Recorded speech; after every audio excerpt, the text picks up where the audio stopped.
Welcome to viewers. Not even sure if that's even real or artificial or whatever.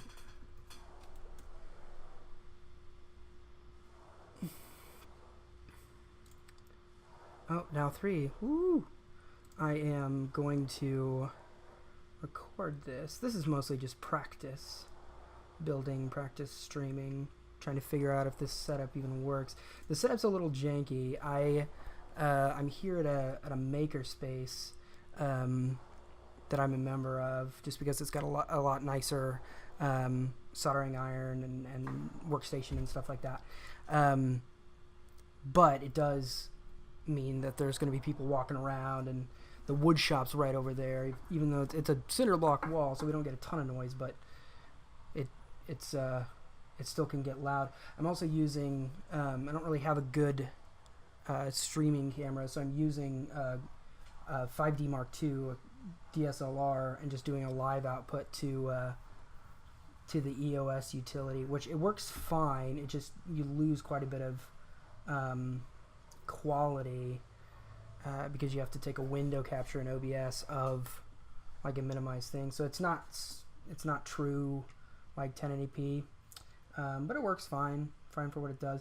I'm sure that a newer version of one of these Canon D version cameras, like the newer 7D or whatever, would probably work better, but this one is what I have. So yeah, I guess I'll get started. I do have a very pregnant wife at home, which means I may get a text that she's in labor, so we'll see how it goes. We'll see how far along I am in the build to determine whether I finish it. Got my master op package today. Very excited about it. I obviously already opened it because I'm not a moron. I made sure that it had everything with it. For those people who don't know, this drop has been fraught with delays, some avoidable, some unavoidable. Not a huge deal to me. I ordered this back in March, and like with any group drop, you can't expect perfection, but I'm happy to have it now. So here it is. I got a package of, see if that'll focus in. I'm super laggy here. I don't actually have a video of my live in a separate monitor. There we go. I'll just do that. Gatoron greens, which are a clicky switch. I have some Otemu reds at home, and I like them a lot, but I really wanted to try a clicky switch. And the greens are good from what I hear. Gatoron's very competitive with cherry. I've heard it feels a lot very similar. The Gatorons, some people say, have a tendency to feel more broken in right away. Like they don't have that scratchy feel of new plastic on the click. So I mean, I can neither confirm or deny that. I've never used a Cherry MX screen, so I don't really know the difference. I actually have this that I got. It's a Cooler Master switch tester that I also got from Mastrop. That I took it apart and I put a teensy in it and wired it. It's not fully finished yet, but I did it just to practice my matrix wiring and play around with QMK a little bit on the teensy. Except it came with a Topper switch, which is a dome, so it was not a real Topper switch, and it wouldn't work. But thankfully, these greens come with one extra, so if they're all working, I can pop an extra green in here and have a fully working macro pad if I want. But this one has a Cherry MX green on it, so I guess I could do a comparison, but it's only got one, so it's not like I'm going to be doing any serious typing on this.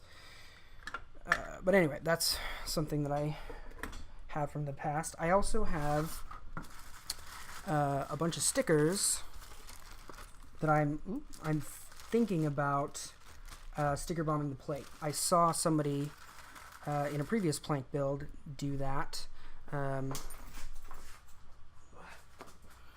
Drop my tester. And it looked really good. And if for some reason I end up not liking it, I'm sure that I'm going to want to switch out these switches at some point. So whenever I switch those out, I can drop the plate into a bucket of vinegar or something and get all the stickers off. But we'll see. I also have this I bought on Amazon. I'm going to go back to the stream preview to see. I bought on Amazon this 1 meter 60 of LEDs, RGB LEDs, and I'm thinking about putting them underneath on the case for some underlighting. I mean, I do have the metal case, but we'll see. I wire it in. If I don't like it, I'll take it off. I'm also thinking about making a frosted acrylic case for it. We have a really nice laser cutter here at the Makerspace. So I was thinking about doing that. Maybe a steel or aluminum bottom plate that screws into the top plate with an acrylic sandwich in between. We'll see. See how I feel. Okay. Oh, I also have however many are in here, 100 or something of white square top LEDs, 3mm LEDs. So I'm going to do those per switch. But the moment I'm sure a lot of you have been waiting for, the case itself, or the Planck keyboard itself. It came with, let me move this into the shot, these little foam pads, which I'm assuming is for shock absorption and maybe quieting the bottoming out a little bit. Maybe. I don't know. It could just be for travel. I'm not sure. But I tend to think that it's nice enough that I'm thinking it's for shock absorption and bottoming out. So yes, here is the PCB. It's a really nice PCB. It feels really high quality. The top material feels really slick, really nice. This little green sticker, is this the FCC sticker that caused a ton of like 2 months delay? Maybe not. I'm not sure. There was a huge delay because it had to be FCC certified because of the sheer amount and international shipping and stuff. So they had to, and it had to be done with the production model. It couldn't be a prototype model. So they had to be finished first and then certify those, and then they had to, I'm assuming, take them all out of the boxes because they were, I think, ready to ship at that point. Take them all out of the boxes and put that little green sticker on them. So there's the PCB. It's a really nice box, really nice packaging as well. There's a, if you can see, there's a little legend on the bottom, which this is my first ortholinear. I'm not a great touch typist. I'm okay, but I'm gonna be a better touch typist or die, I guess. I don't know. I'll figure it out. If anything, this will help me learn. This is a really nice, comes with really nice braided cable, braided USB cable. White to match the PCB that no one's gonna see. Doesn't matter. Sorry about that. I'll reach around here.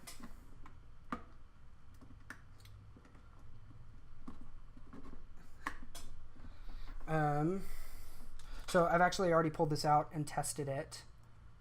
So as soon as you pull it out, all of you Master people who have Plancks, make sure it beeps.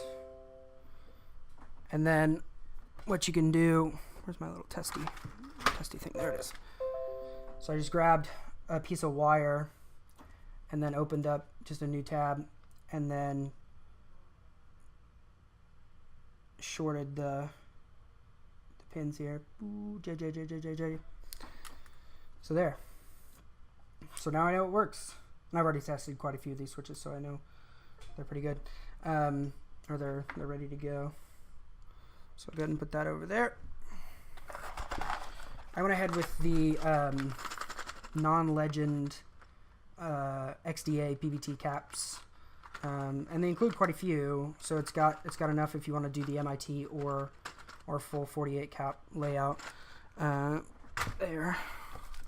It's got these little screws. Are these the same size? I think, are they just extra screws? Or no, they're for the plate. There we go. No, they're not for the plate. They must be extras.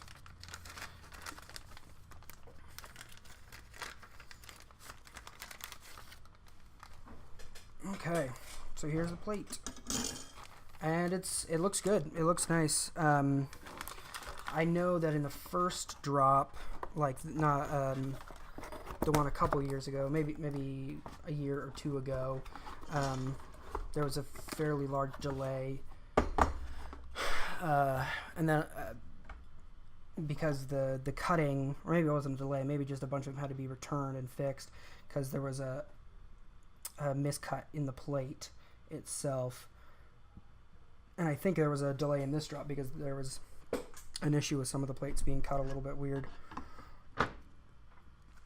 Put that over there,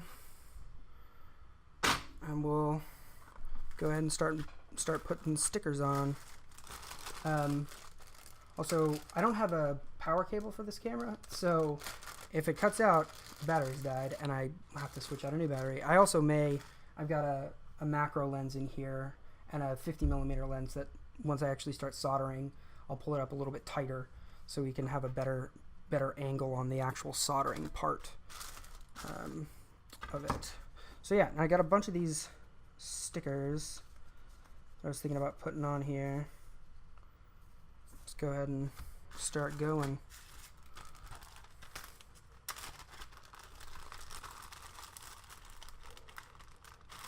Not going to do those. With the sticker bombing, there's so little surface area that actually gets covered in stickers. I want to keep the stickers that I actually really like. I'm going to keep. And I just got these on Amazon, really. Not really. I don't know why I'm qualifying that. I got these on Amazon for like, I don't know, like $10. There were like 100 of them. So you get quite a smattering of different stickers. So yeah, basically I'm just gonna put stickers on, cut out the holes, and then solder everything up.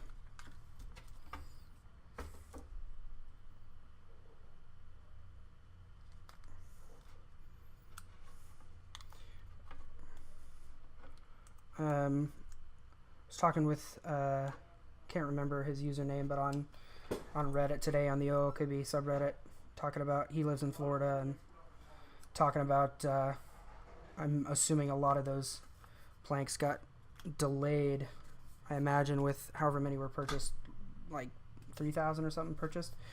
There were a number of them probably going to Florida, so I'm assuming, probably Texas too, I'm assuming a lot of those people got their stuff delayed, which is sad, but also not nearly as sad as the actual hurricane, which is a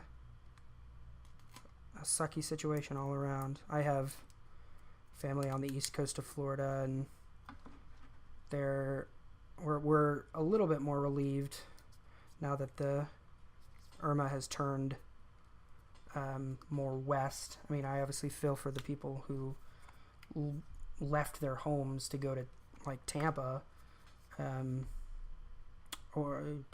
Tampa to kind of escape the greater, stronger path of the hurricane, and then get now that the hurricane's turned, it's gonna hit them pretty hard, it looks like.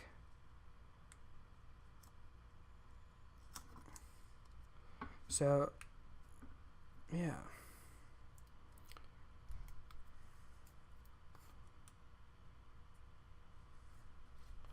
You still see things? See, this is where I wish I had a better setup where I could put maybe a webcam like right up here looking down. But I couldn't put this camera up here because there's an enormous DC power supply up there blocking everything. I suppose I could move it, but it looks like it weighs 100 pounds.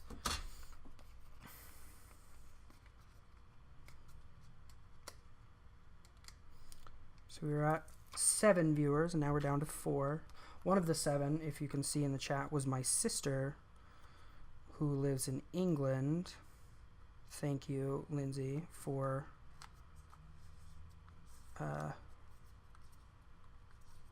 the kind words. I love you too. I was watching the live stream of the guy. Man, what was his name? Ski with Pete on YouTube. I know he does a lot of stuff with different keyboards, and seems like a cool dude. And I've watched a couple of his live streams, and he does a good job. But the sticker part of the live stream was definitely the least exciting part. So no one will fault you if you leave and come back in half an hour. I won't fault you. I want that Pink Panther one.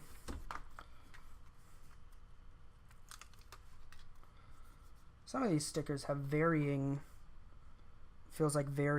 levels of quality.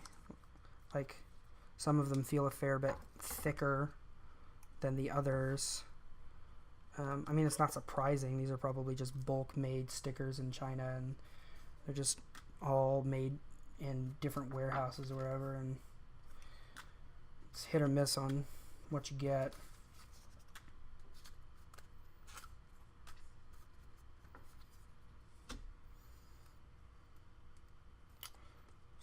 So, I also threw this stream out on my Instagram and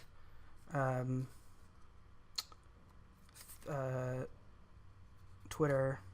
So, who knows? There could be literally no one watching this that cares about keyboards. It could literally just be my family.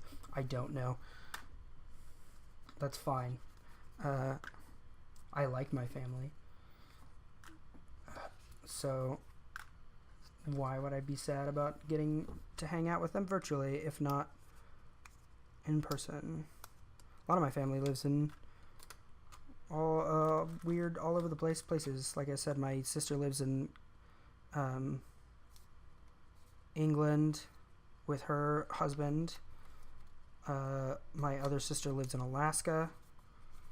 She's doing a ropes course. She's not doing, she helps run it. And then my brother lives in Florida. So we're kind of spread out all over.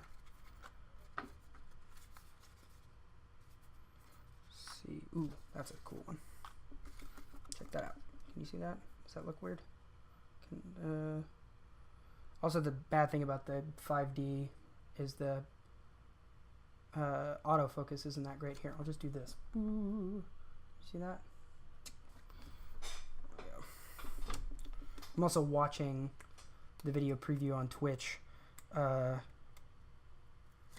should pull up OBS and just stick it over here in a corner like this.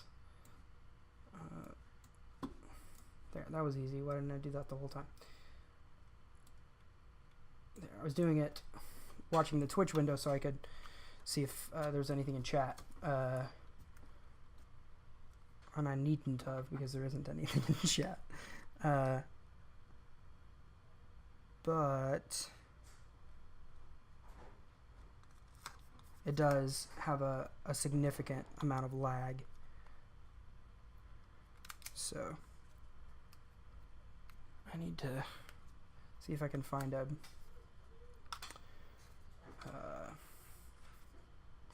X-Acto knife somewhere.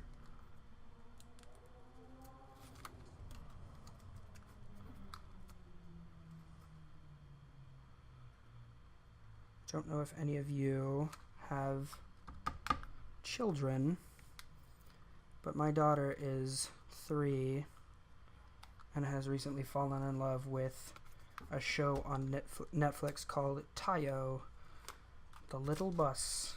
And so I have that theme song stuck in my head, and it is annoyingly adorable. Which, it's a Korean show, so duh.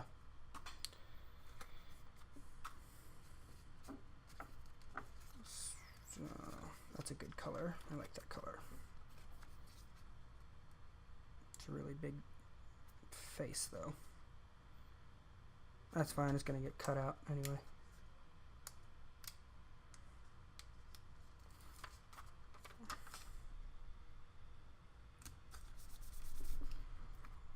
Alright, cool. Did I get everything? No, there's a little bit there.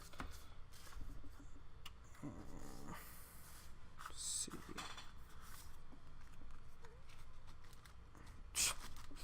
Basically, it takes out that entire sticker that I just put there.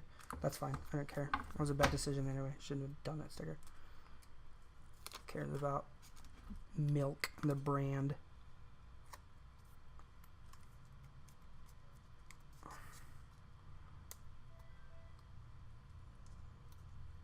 Okay. Cool. I will be right back. I'm going to go grab a X-Acto knife from somewhere.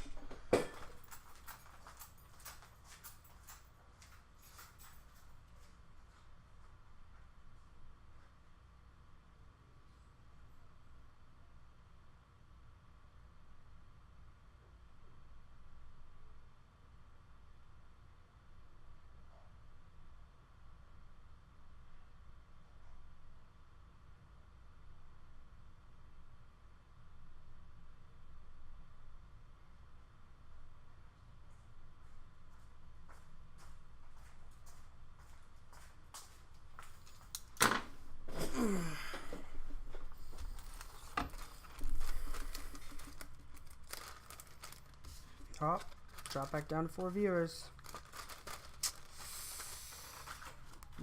Did you not have faith that I would come back? I mean, that's fine if you didn't, but I came back. Proved you wrong, guy who is not even here to listen to my criticism. Alright, where's my box for unused things? Or things done with.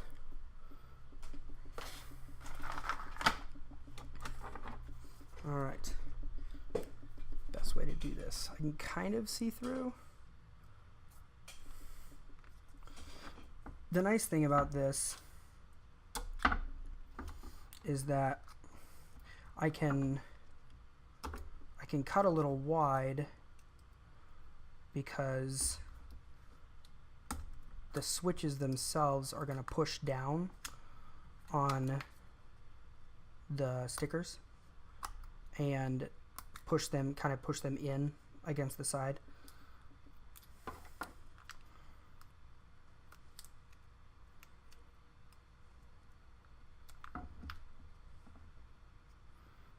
It's going to kind of have a tight grip in there, and I'll be good. Go ahead. The stuff that is underneath, let's go ahead and take that off. These stickers are intense. I've actually been kind of impressed with the quality of these stickers. Ooh, that was bad. Let's try that again. There we go. This trash can. Trash can sounded like it had glass in it. You know what? I'm going to put this back in here and out of the way.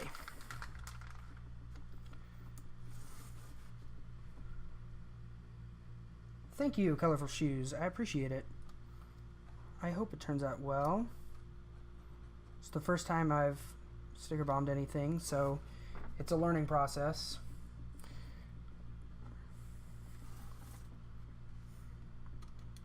That one doesn't overlap. I think I can leave that.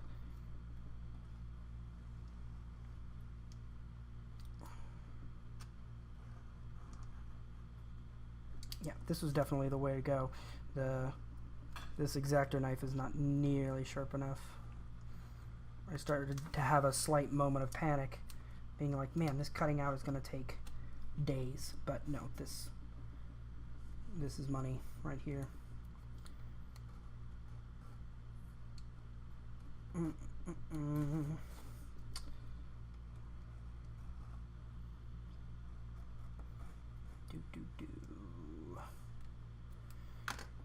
So, what do you guys want to talk about? I feel like, rightly so, I'm doing most of the talking, but I can talk about whatever. Talk about how it is doing really well in the box office. It just surpassed Deadpool as the highest grossing, or not highest grossing, the highest first weekend for an R-rated film, which is kind of a big deal, because when that happened with Deadpool, people were kind of a little bit shocked, because normally R movies tried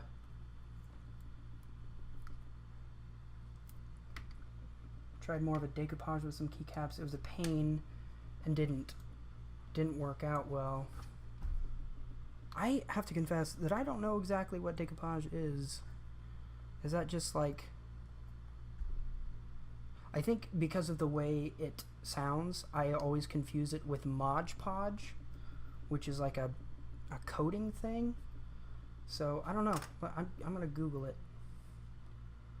so that I can... The art or craft of decorating objects with paper cutouts. Oh, okay. So, like, did you have to do the adhesive yourself? Like... Oh, okay, I see. So it's like the paper underneath, and then you put, like, the covering on top, and that's what works, and there's no adhesive on the paper itself.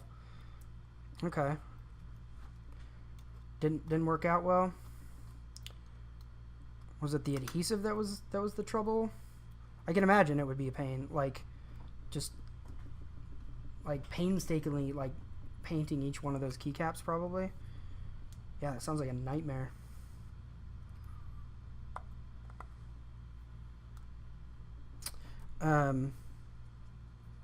Yeah, it is doing really well for an R-rated film, because most of the time it's why you see people being so, like, excited about different movies being rated R. A mix of Elmer's glue and water works with porous paper, but it's difficult on plastic. Oh, okay, I see. Because the paper helps absorb some of the adhesive and keep it stuck on there. So kind of like paper mache a little bit, although paper mache is really wet. But I guess it's probably a similar principle of taking paper that sticks to other paper.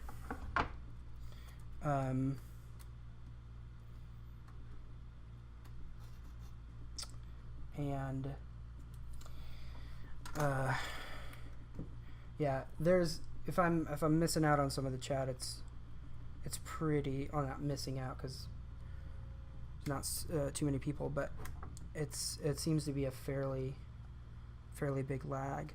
I'm here at the Makerspace, and I am on Wi-Fi, so I did a health test, and I am getting a solid 2.5 stream, so nice and healthy. Maybe I should go under here and cut out just at least the guidelines. Yeah, that's gonna be a good idea.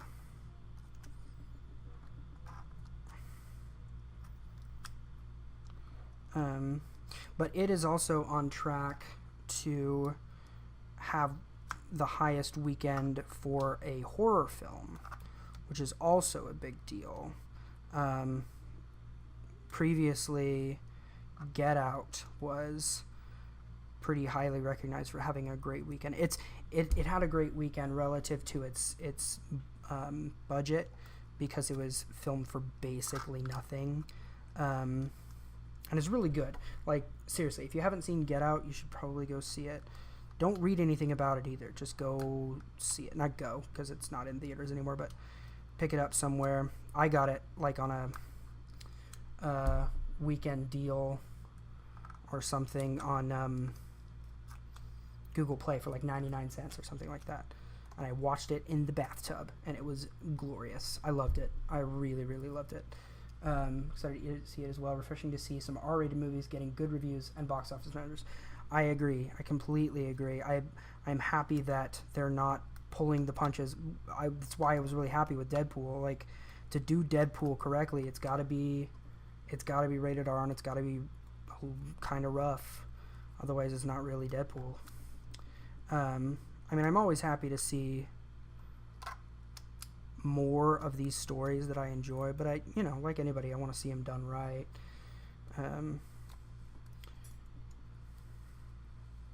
Yeah, this is a better idea, cutting out from the bottom. Also, I don't know if this would work with a different kind of sticker. These are, like I said, these are fairly thick stickers, so pushing from the bottom out, it's not a huge deal because they stay pretty well stuck down. I'm gonna go ahead and try snapping in one of these switches. Which way is which? That way. So it's gonna be that way. So they're going to be that way.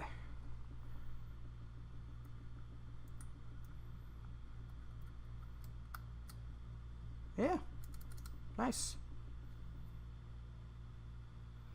The only issue is these are also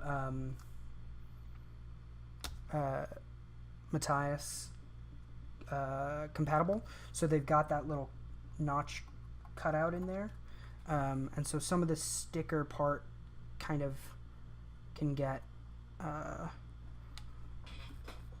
not pushed out of the way, but just not quite covering the full surface. So I'm trying to cut, I don't know if you can see, kind of, I'm going to readjust focus real quick just to make sure.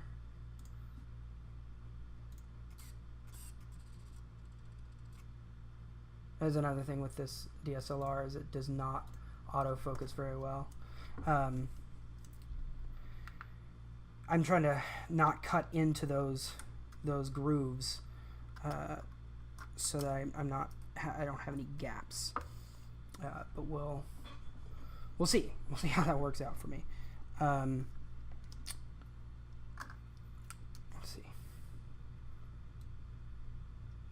Down to 2 viewers. Nice. Yeah, come back in like half an hour when...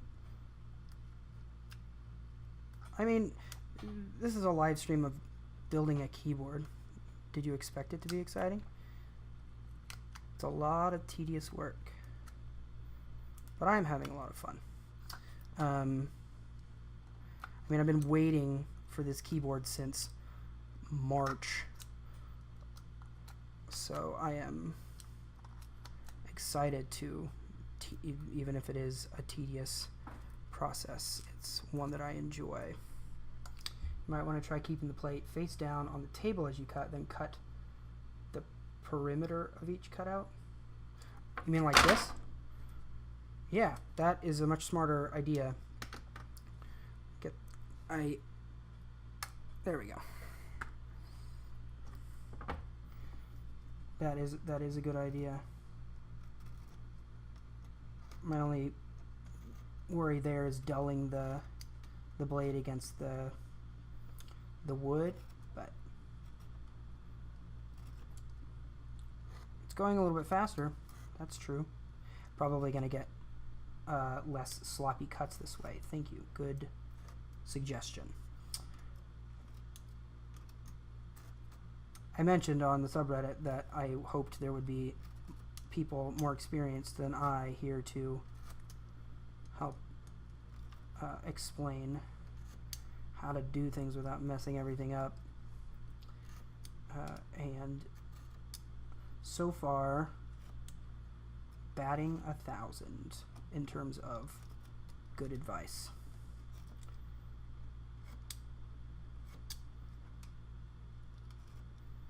Change the layout once it is. Yeah, I'm. That's why I'm happy that we had one of these. What are these even called? Paper cutters, where you can just snap off the end of the blade when it gets dull. I'm sure that there's a better one somewhere around in the makerspace. We have we have one of everything here. Just the box cutter. Yes, that is what it's called. Did I get that one? No. I lived in Korea for a couple of years, and these are, in Korea, they call them paper cutters, because every school child has one, like in school. Like here in America, that would be a no-no, but in Korea, every kid has one of these in their pencil case, and they use them to cut paper and do arts and crafts and things.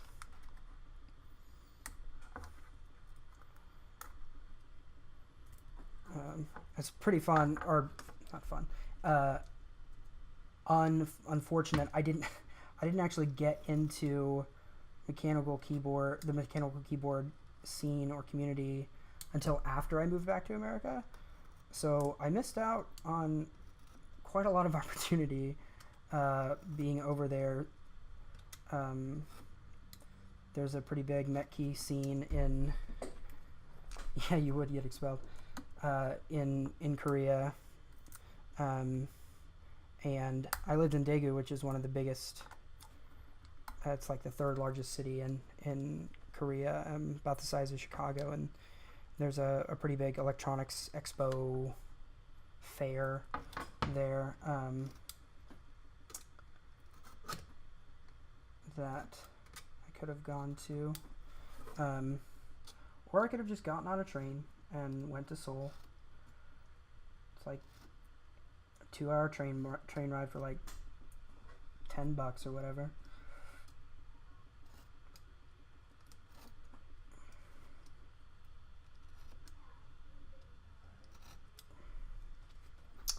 Yeah, missed opportunity. I mean, Japan's only a overnight ferry ride away. I could have hopped on there, and you don't have the ferry. There's quite a ways from the ferry to get to anywhere, but it's still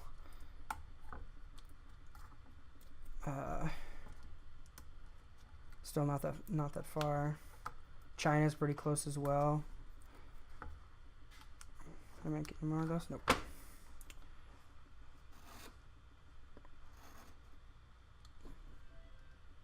Yeah, absolutely. I can talk about it. I love talking about it. Normally people tell me to shut up about it. I lived there for 3 years, off and on. So right after I graduated from college, my wife and I moved to South Korea. This was in 2010. We both taught English in the public school system. There's a program called EPIK, EPIK, English program in Korea, and it's just like a normal job interview. You apply, they like you, you do a Skype interview, and then you either get accepted or not. And all you need requirement wise is a bachelor's degree, a full 4-year bachelor's degree, and if your degree is not in teaching or in English, you have to also get at least 100 hours of TESOL training and certification in TESOL, which is teaching English as a second language. And then once you get that certification, you need to go through a background check, FBI background check, and then you go over there, and it's great. They pay for your flight there and back once your contract is done. It's a year-long contract with the opportunity to renew. When you get there, you're provided basically where you're supposed to work. You get given an apartment, and that's pretty much. You start teaching like the next week. Sometimes it can be intense for some people. I'm a pretty go with the flow person, so it wasn't a big deal for me. But you go and you go through. If it's your first time, you go through like a week of training, it's super helpful if your background isn't in education, because why would you know how to like go about making a lesson plan or anything like that. So there's a week long of just kind of crash course training in lesson planning, and you get to meet a lot of other people because you're grouped with the people that are going to be in your city, and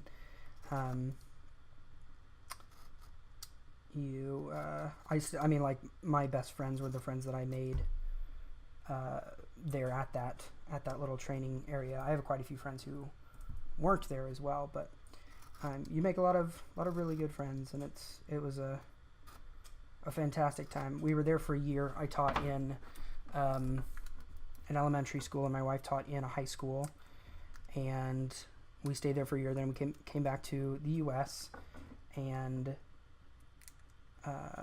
we were here for about 2 years, and we were like, you know what? We really miss Korea, so we decided to pack up and move back. And then we were there for 2 years again. We had our daughter after the first year, and then we lived there another year with her there, and then our family started getting lonely, so we came back. So that she was the first grandchild on both sides, so we came back, and we've been here for, it's 17, so we've been back for almost 3 years now, I think. Oh, is that right? Almost 3 years? Man, I don't know. No, 2. It's only 2. Of course it's only 2, because my daughter just turned 3. English conversational language is already one of the strengths I'm wondering about, I guess. Yeah, I mean, seriously, if crippling homesickness is not something that you are prone, to which you are prone, I really recommend it to people, because it's very little risk in terms of like job security, I guess. I mean, it's only a year-long contract, and all of your expenses in terms of like to there and from there, your apartment is taken care of while you're there. So it's a great way to pay off some student loans if you have them, because you can save a ton if you want to. I mean, you can also go out every weekend and go bar hopping and travel around, and there are ways to spend your money for sure. But if you want to save, it's easy to save. So you don't get paid a ton. That's the thing. But also, if you think about let's see how much. I think I was making around like $26,000, I think, a year. My third year there. But you also have to consider that you're not paying $1,000 a month in rent. And in Korea, at least, it's universal health care. So they take about $50 a month out of your paycheck. It comes out to about $50 a month. And then after that, medical expenses are super, super cheap. So you're not paying a bunch for insurance while you're there. If you're in a bigger city, the transportation's really good. So you don't have to worry about, you don't have a car payment. If you don't need one, you just ride the bus or walk or get a bike. Walking and the bike culture in Korea, at least, is really, really big. And it's easy to do. Utilities aren't really that much. Internet, super cheap. Phone pretty cheap. I mean, I was getting, in our apartment, I was getting about 200 megabit down, and like 50 or 60 up, and it was free because the internet was so cheap that our landlord just gave it to us for free.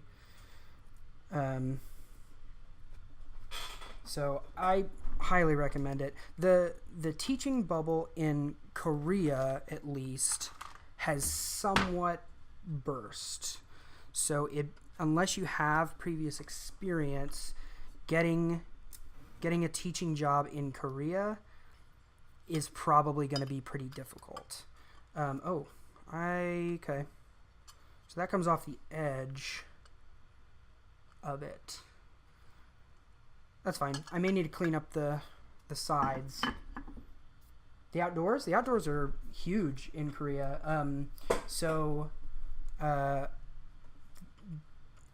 There's a huge hiking culture. Like in Daegu, at least where we lived, it's a landlocked country, or a landlocked city, and it's in a basin. So there are mountains all around the city.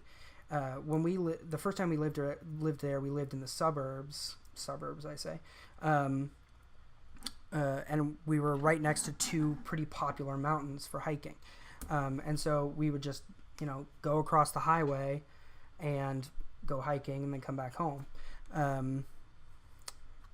So yeah, it was a lot of fun. There's also quite a few mountains where people go skiing if it snows, but that's farther north.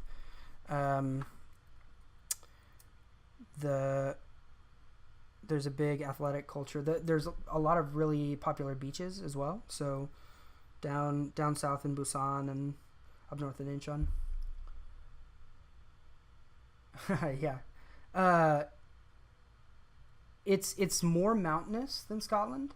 But it's different kinds of mountains. So I've never been to Scotland either, but from what I've seen in pictures, it's very like not a ton of trees on the mountains, like kind of like pasture land mountains a little bit.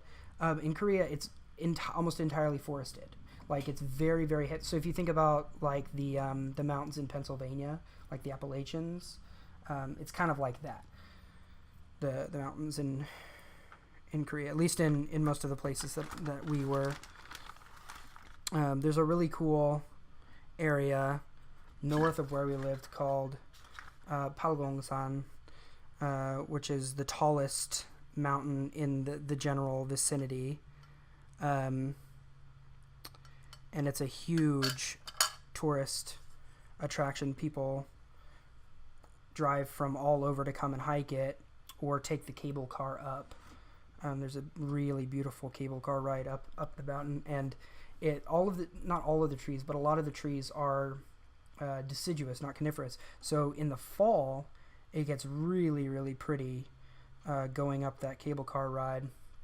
And then actually in the springtime as well, because similar to Japan, there's a large number of cherry blossoms. And it's crazy. The cherry blossom season only lasts like 2 weeks. So people are crazy into like running around taking pictures and stuff when the cherry blossoms are out. Okay. So that goes in like that. So this goes here. So the pins are LEDs on the bottom. Okay. You grew up near the Appalachians? I grew up kind of on the East Coast. On the East Coast, we lived in DC until I was about, I think 9, 8 or 9. So I've been been up there a lot. My grandpa grew up in Pennsylvania, and so we have family up in Pennsylvania that we would visit. It's beautiful country. I really enjoy it up there. I like the Rockies. I've done a fair amount of like skiing in Colorado and New Mexico and stuff, but I don't know. There's something about the mountains in like Pennsylvania and West Virginia, kind of like the crepe myrtle season. I don't know what that means. Crepe myrtle. Crepe myrtle. Myrtle Beach? I know Myrtle Beach. I've been to Myrtle Beach.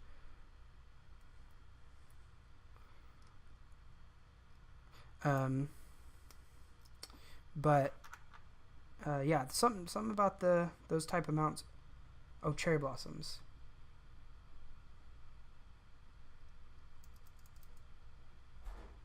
I still don't think I understand quite what you're saying. The crepe myrtle season is like the cherry blossom season, where it doesn't last very long. I don't know what crepe myrtle is,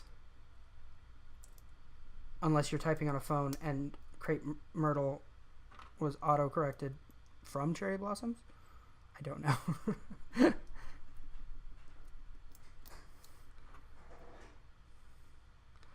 But the cherry blossom season was really interesting in Korea because Korea is a huge selfie culture. The selfie stick was for sure invented in East Asia. But you'll see during cherry blossom season, you'll see guys and their girlfriends, or groups of girls or whatever, or 45-year-old men, like just walking down these paths that are lined with cherry blossoms, taking selfies with them. Crepe myrtles are a type of tree that have really pink blossoms and only blooms for a short time every year. Oh, okay, gotcha. Is that like a dogwood? It might be.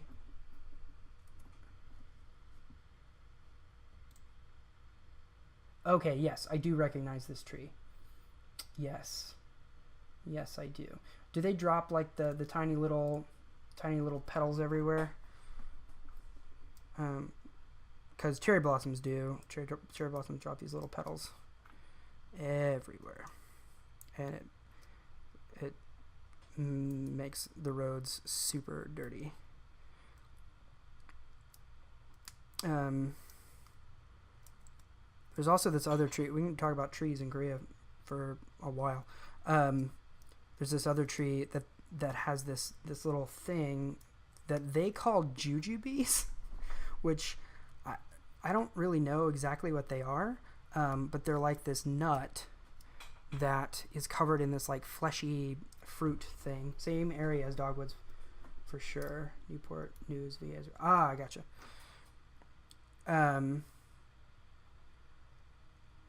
And what was I saying? Oh, jujubes. They look like this little fleshy fruit that has a nut inside, and they use the nut actually for making stuff. It's almost like an acorn, and they kind of grind it up, and you can use it to make like they actually use acorn to make like jelly. Not jelly as in like strawberry jelly, but like jelly is like in jello in the British sense of the word. It's like this little gelatinized stuff, almost like tofu. It has a similar texture to tofu, but not as like bubbly. It tastes awful. I hated it, but they fall on the ground everywhere, and the flesh of the thing that drops, like you can eat the nut, but the flesh of it is poisonous, and or not. It's toxic. It's not poisonous, but it'll mess you up. And so you see the ajumas, which are the older women, they walk around on the street. Jujubes. That's why I always thought it was funny, because it's those terrible. I don't know. They're not terrible, but the candies that get the movie candy that gets stuck in your teeth. But you see the ajumas walking around on the street, like in the middle of the street in the city, picking these fruits off the trees, so they can get the nuts out and make food out of them. But when they start to rot, it smells awful. It smells terrible. And so in the summer, walking to school, trying to step around them so you don't step on them and get them all up on your shoes is definitely a learning process. But those are the things I love about living in weird or other places. I don't get me wrong, I love America, but I can't wait to live overseas again. When I was younger, my family lived in France for a while, and that was a great time. I really enjoyed that. I spent a fair amount of time up in Europe, just traveling around. Ooh, that was severely bent. I hope that stays okay.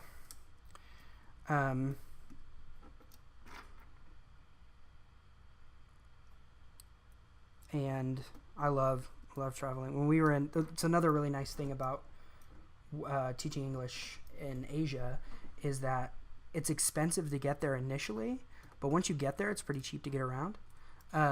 So if you can get somebody, like if you can get a job and have somebody pay your way there, then boom, most of your expenses are already taken care of.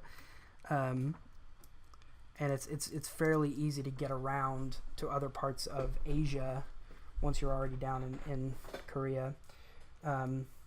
Except for Australia and New Zealand, it's still a trek. It takes as much time to fly to Australia from South Korea as it does to fly to the US. Like, it's the same flight time, but it's only one time zone off. And so all the Australian teachers who came up were just as like beleaguered from the flight, but they were never jet lagged because they were only 1 hour off.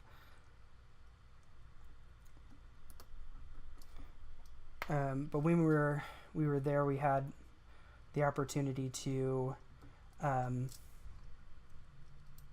go visit. We had a friend who works in Indonesia. And so we got to go stay a couple weeks in Indonesia. When we went with her, we hiked up and then down into an active volcano.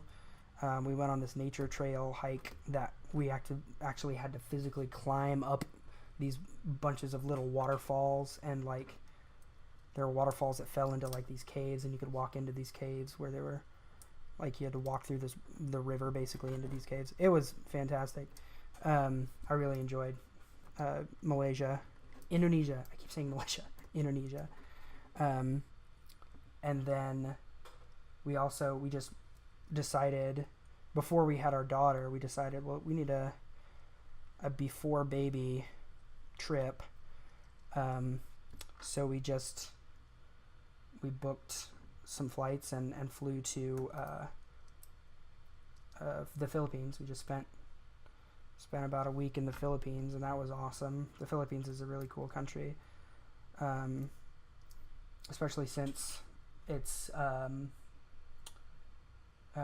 fairly heavily English speaking. Like, English is the official second language of the Philippines, so they're all pretty much taught it. And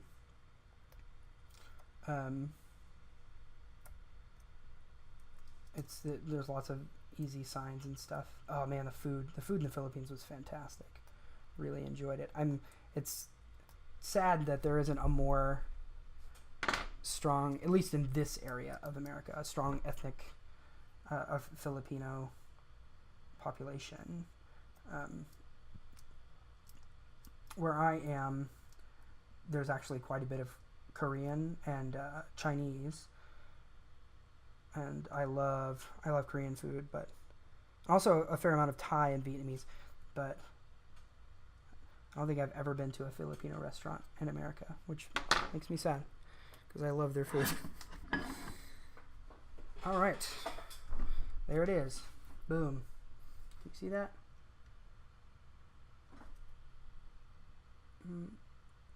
Maybe this is better. Oh no, that's not better. All right, put it upside down and make sure everything's straight for the most part.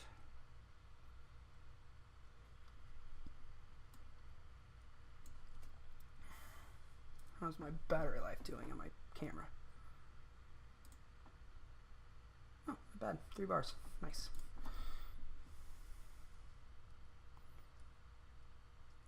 Oh, it's pretty bad. This person playing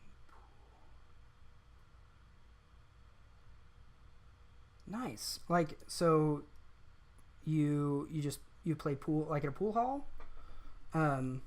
Is it just I don't know why I never really just think about pool as a standard like hobby.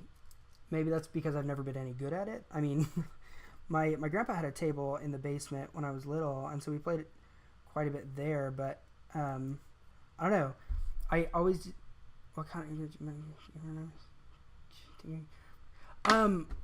man, I don't know what got me into it initially. I think I was just messing around on Reddit and just got into the mechanical keyboard subreddit, and then man, it's like you get sucked in fast. I'm not a programmer, but I'm technology director for a school district, and so I do a fair amount of network sysadmin stuff, and so I've done a fair amount of Linux programming and doing that stuff, and having a keyboard that I could completely customize has always been very appealing to me, especially since I use Vim a lot, and so I just got pulled in through the MK subreddit really, and just started loving the hobby, and playing league teams and tournaments for quite a while. That's awesome.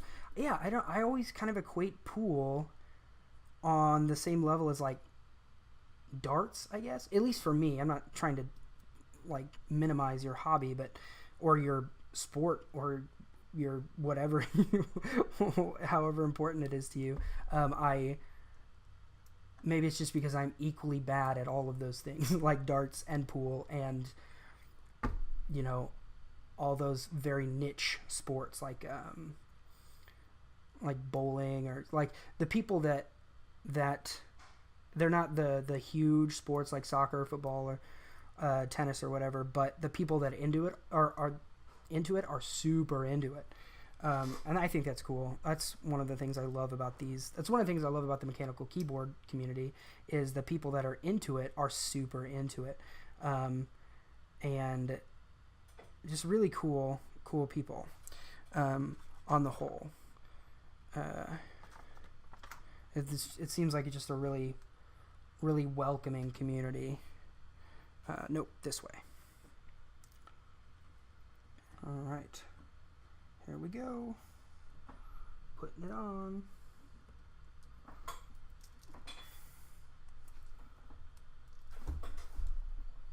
Make sure that they all line up.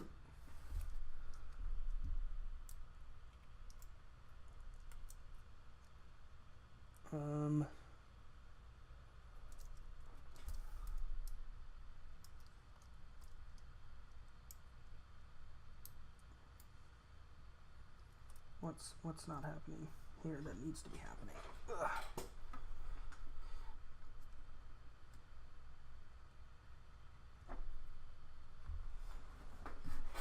MK was the gateway? Yeah. Yeah, you start on MK and then you get pulled into OLKB, and then you start spending your downtime on AliExpress looking up weird key sets and colorways, and start drooling over $100 GMK key sets. $100 would be cheap for a GMK.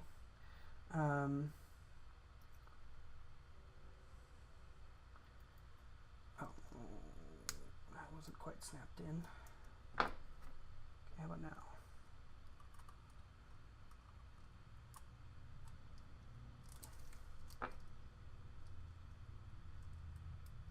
How far down is this supposed to go?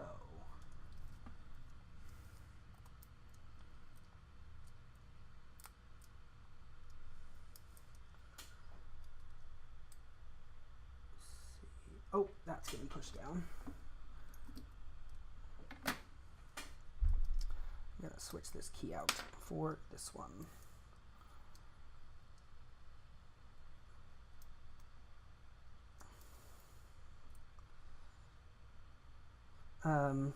I actually was really getting pretty into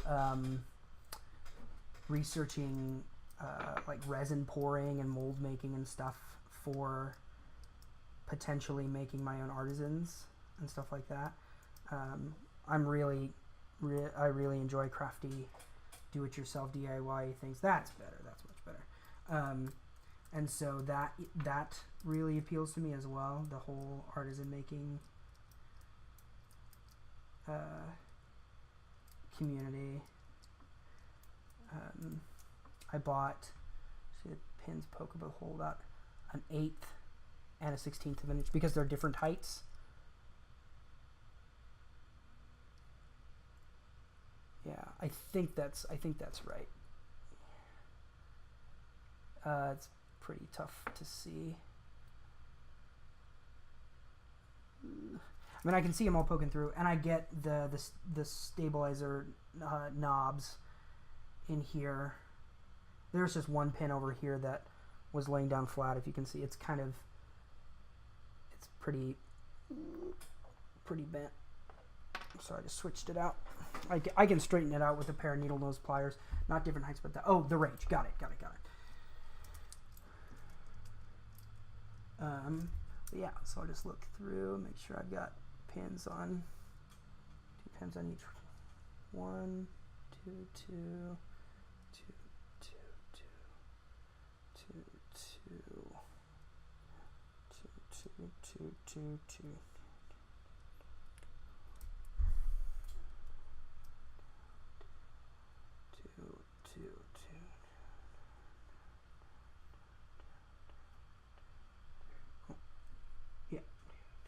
Good. Okay, we're good.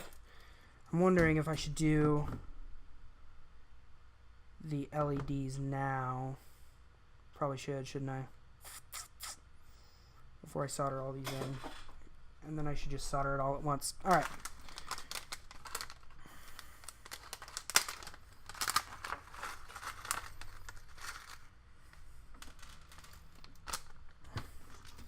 Okay, positive to the negative, right?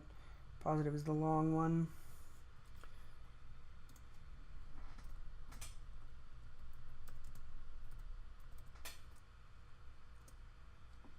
Let's see.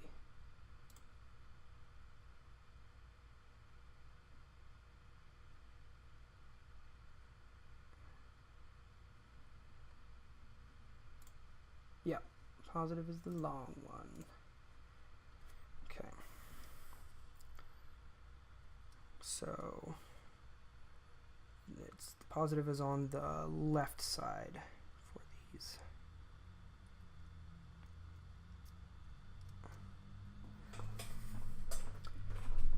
Yes, I did. I plugged it in to check for programming. Oh, you mean to check that it will be able to program? I plugged it in, got the startup noise, and then I took, where did it go?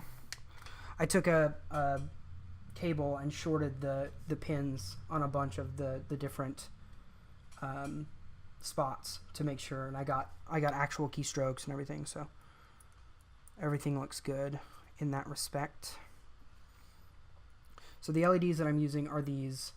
They're 3 mil these flat top LEDs, which are nice. They sit down below the level of the top housing, and I really like that. They look super clean.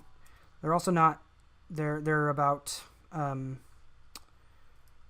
see, what are they? They're 3 volt LEDs, so not crazy bright, but still pretty good. I did a test on one of the breadboards that we have over here. I hooked it up to the Teensy to test because I had QMK on that Teensy, so I did that to test the different power level, brightness settings basically on the LEDs, and it's pretty good. I'd like to get at some point get some shine through keycaps. Maybe just I don't want to go completely clear, but I'd like some translucent keycaps with these having clear top housing and the clips go down below the plate for the housing, I'm guessing that there's going to be a little bit of shine through if I choose to maybe post a link for the LEDs after this. Yes, I will. I just got them on Amazon. I think. Amazon? I'll check my Amazon past orders, but I'm pretty sure that I just bought them on Amazon. They are these, I mean, just they're a package of Chinese branded Chanzon white VF 3 to 3.2 3mm LEDs. But yes, I will post that, and I will post I'll throw it back in that same Reddit thread a link of the RGB LED string that I got as well. I basically just researched the number and power level for what the Planck can handle on the RGB side of it, because you're going to use this this part where this part over here, the extra pins on the 32U.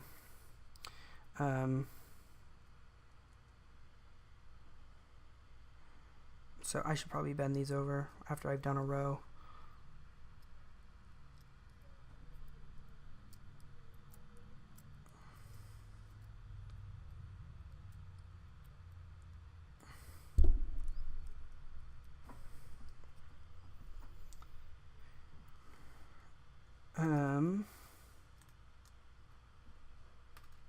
Let's see. Yeah, there's some pretty cool RGB control already. I wondered if you were the guy, because I think you posted your Reddit username up at the top. I thought I recognized that. Cool, good to see you. Hope you're doing okay. You said, I mean, if you're on Merit, you're gonna get wet, but at least you're out of the path of the brunt of it, which is really good. My brother, he's stationed at Patrick, but I think he's been moved. They've moved operations for the hurricane, and so my parents, who live up near St. Augustine, with my grandparents, they went down to where my brother lives to stay with his wife and their kids during the storm season, or not season, but during the storm, just to make sure everybody's doing okay.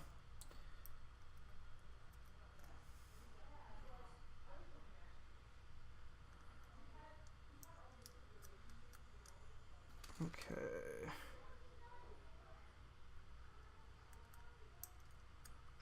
Ooh, that's off. I'm sure this is even more riveting than before, sliding LEDs into slots.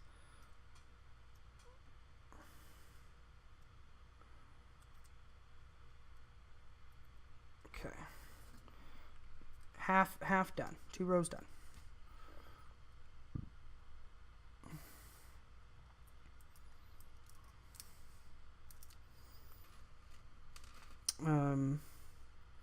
Let's see. What can we talk about now? How many viewers? 3 viewers now. Woo! Anybody else want to chime in on chat? You watching Marvel's Defenders? Watched the first couple of episodes. I was really disappointed in Iron Fist. I mean, like, I don't really care too much about the character of Iron Fist. I mean, he's basically just dumb Batman. Like, he's rich, vigilante, but has a super fist. So I don't know. I've never found him very compelling, but I'm liking the Defenders so far.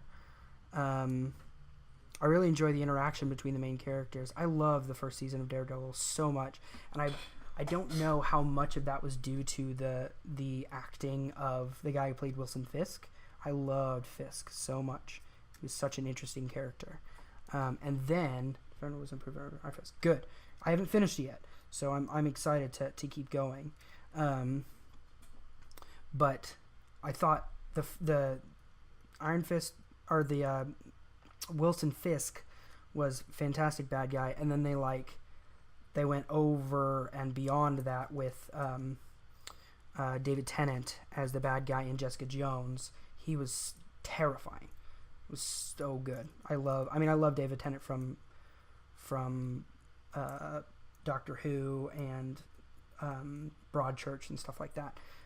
But man, was he terrifying in that show. And then I thought Cottonmouth was such a good bad guy in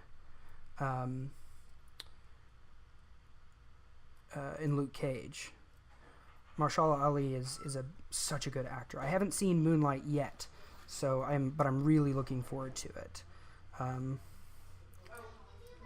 been binging with Babish, and so I've made the pollo a la plancha from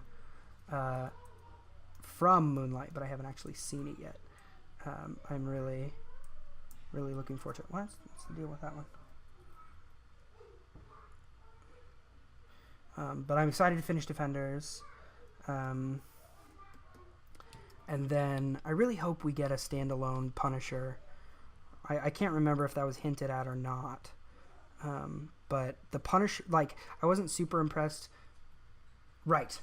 Yes. Vincent D'Onofrio. Is that how you pronounce it? D'Onofrio. Yes, he was so good.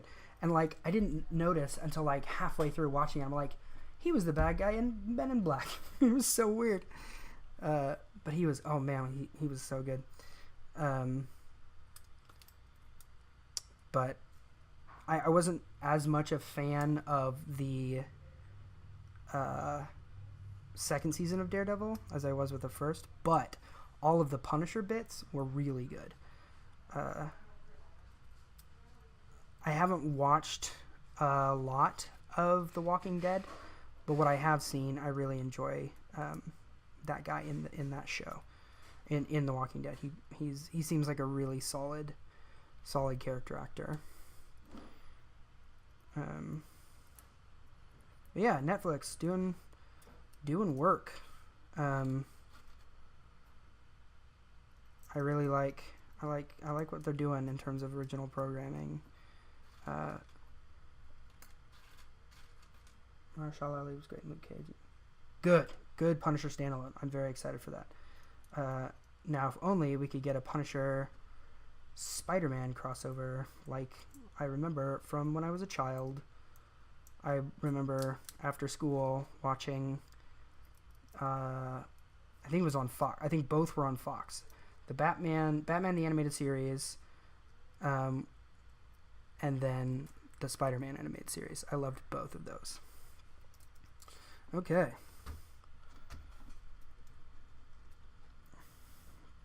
Done and done. Ready to solder up this bad boy. I thought about doing SIP sockets, but then I would have had to order them, and who knows how long it would take for them to get here. And I figure if I want to naming timeless classics there. Yeah, you're right. Yeah, I still maintain that the Batman animated series is one of the best iterations of Batman ever. Including all the Christopher Nolan stuff. I mean, that was good, but it was I don't know, it just felt big blockbuster. And the second one didn't. You could take Batman out of the second one and it would still be a great crime movie. But I still for Batman, I like the animated series the most. Okay, I'm going to change out this lens.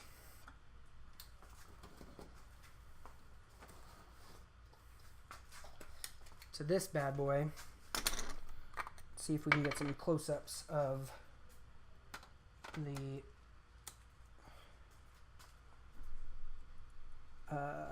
actual soldering.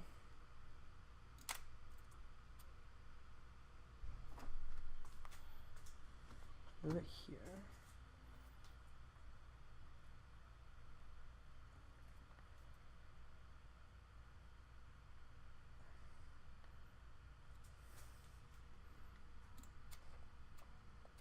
Now, since I'm right-handed, the trouble is going to be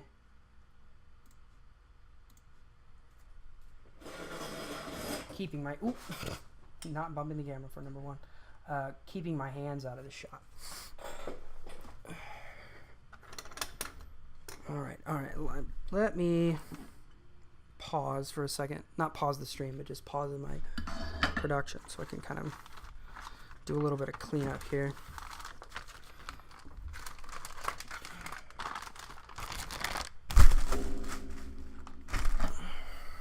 What time is it? 4:30. Okay, so roughly an hour, I guess. How long has my stream been going? Hour and a half. My goodness, this is moving slower than I thought it would. But it's my first time streaming really ever, and first time building a keyboard. So don't fault me too much. I'm having fun. I'm enjoying this. Enjoying this a lot. I think I'd be enjoying it more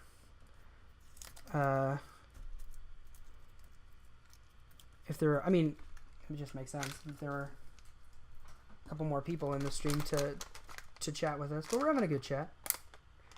Colorful. I think I'm having a good time if you're having a good time. Okay, let's see. Before I get into this, I'm actually going to test these RGB LEDs. Turn that off. On and then 0. Good. I apologize if we already discussed this, but I just joined your stream. Could you please tell us about your top plate? Yes, absolutely. And no apologies necessary. Thank you for joining. So the top plate... and sorry, I just put on my macro lens.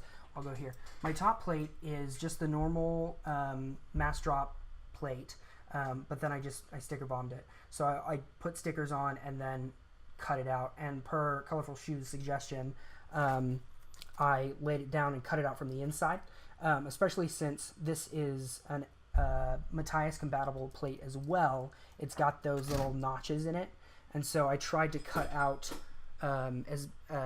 basically just the cherry section, and leave those notches covered so that there weren't any gaps in between the cherry switches, basically. So yes, that's my top plate. It's just the normal mass drop top plate that was supplied from the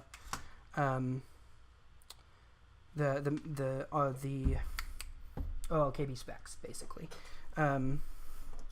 Okay.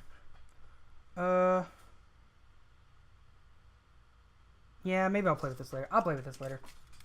I don't think I'm gonna put the RGBs in today anyway. It's just this soldering station's really nice. It's got a DC power, a variable power rate, a powered rate on it, and so it's cool to be able to test all that stuff out. So yeah, what's your, sorry, can't read. Jenny Lamb? I can't, the green is actually really hard to see against the white. Did you come here from OLKB subreddit or Instagram, or did you just randomly see it on Twitch? I virtually have, this is my first stream, so I don't really have any followers. Just for the record, those notches are meant with cherry style switches, but you can remove the switch tops. Oh, yes, you're right. That is what they're for. And I remember reading that. I assumed that they were before. Oh, could be somewhere. Okay, cool. Welcome. Yes, I remember. You can take the switch tops off without actually having to pull the switches out. Thank you for the clarification. I appreciate that. Okay, solder. And then where's my solder roll? Here it is. Let's put this back here. I'm getting text messages. No, not text messages.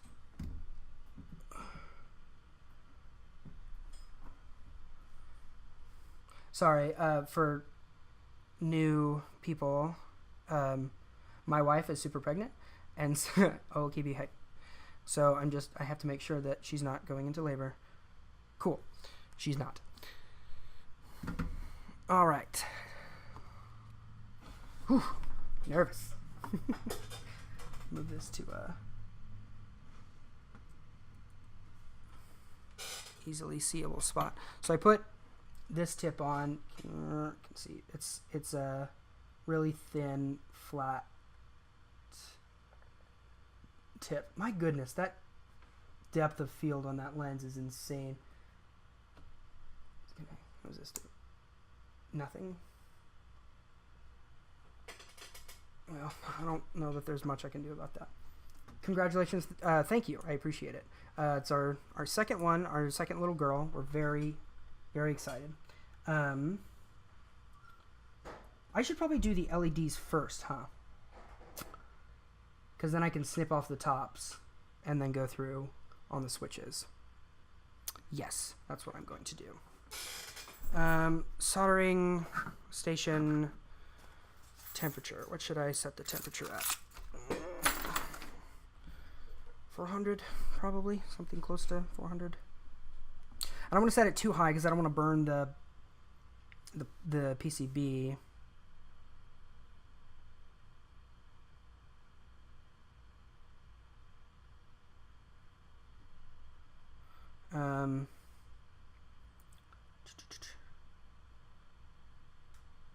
Hot iron will melt solder immediately on contact, whereas the cooler iron need to be held in contact with might do damage. Oh, okay, so apparently between 320 to 370 is ideal. Okay, cool.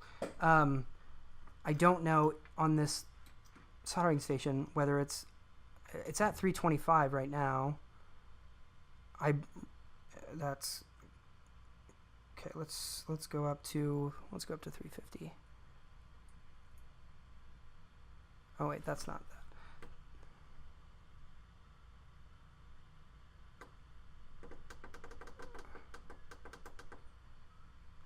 $350 it is. It's a really nice soldering station. It's one of the reasons why I came here. Hey, doing a live stream over here. Oh, nice. So this is Christian. He's another person here at the Makerspace.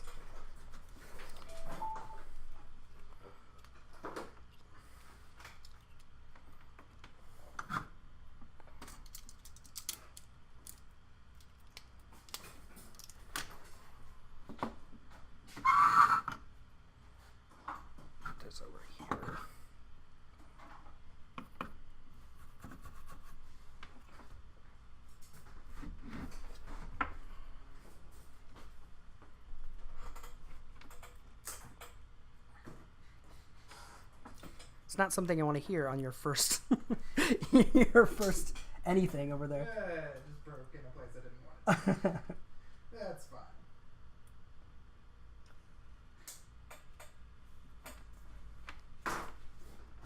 This is unwieldy, trying to do this from the wrong side. It'd be much easier if I was left-handed.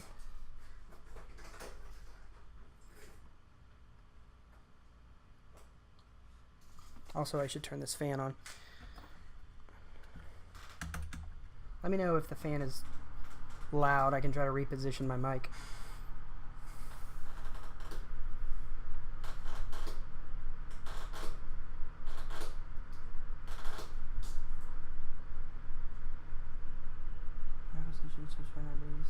Okay. Yeah, and this is leaded as well.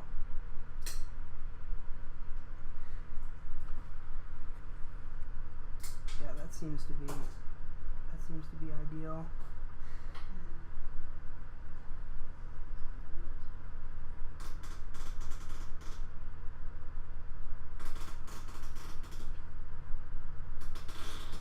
nice to be working with a fairly high quality PCB. Some of the other stuff that I've done, it just doesn't spread very well, and then it doesn't stop in the right spot.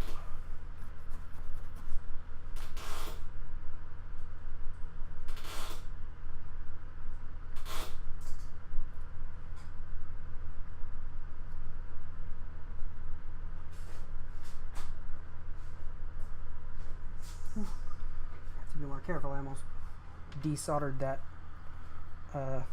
diode, and that would have been bad. You can't even see anything, can you? That's yeah.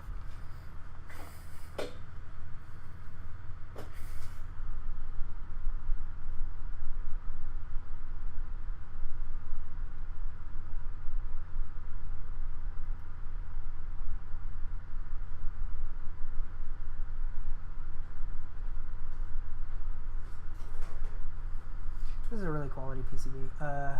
6040 solder. Yes it is. 6040 solder.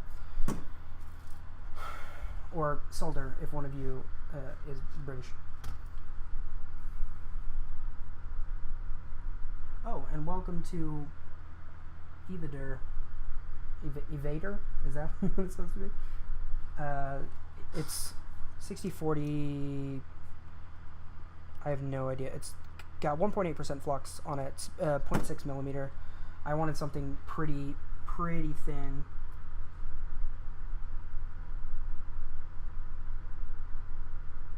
Can you see that? Not quite. I'm almost to a point where you can see. The downside of using this macro lens is that you can only see a small portion of it. I do have a 50 millimeter. I wonder if that would be better. I'll try it on the next row. We'll see. You guys can tell me.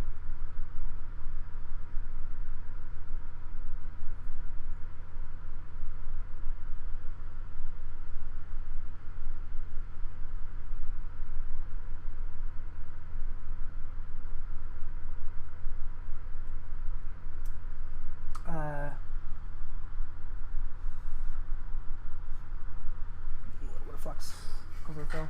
Evader, did you come here from the OLKB subreddit as well? Seems to be most of the... Just had your Hacko delivered. Nice. Very nice. Are you in America? Did you get it from Amazon? Was it delivered, or where did you pick it up? Oh, it could be a subreddit. Yep, cool. That seems to be where everybody's coming in from, which is great. Glad to see people. Ooh. Okay. I really enjoy the KB subreddit. It seems Amazon. Okay. Which model, Hacko, did you get? This one is a Kendall.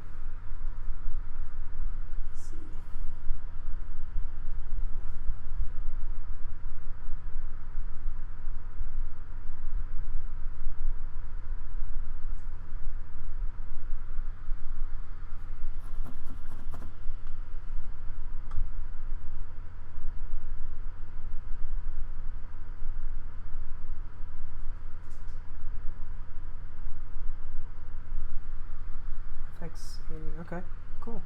I was looking at maybe getting one for myself so that I could maybe do this at home, but this is a much nicer one than if I had just bought myself one, probably.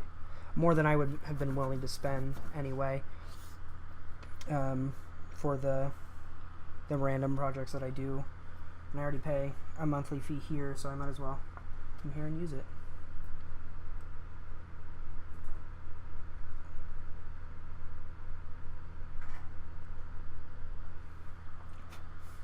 Okay, there's first row done for the LEDs. I'm going to switch the lens and you guys tell me which is better.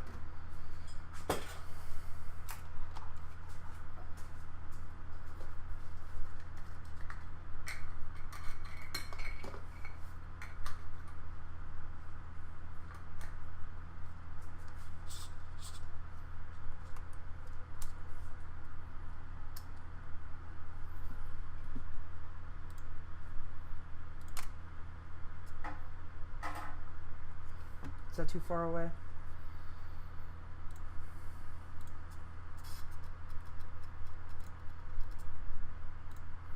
There. I'm gonna do that. I'm gonna do that one for now. Tell me if that's dumb or not. Whatever. Who cares?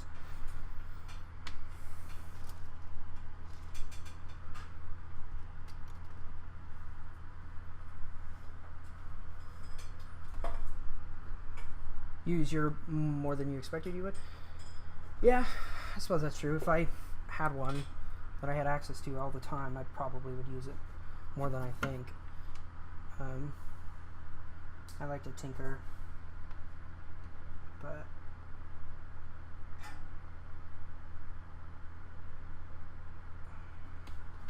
maybe try to fix some of the things I have at my own house. I've been looking into maybe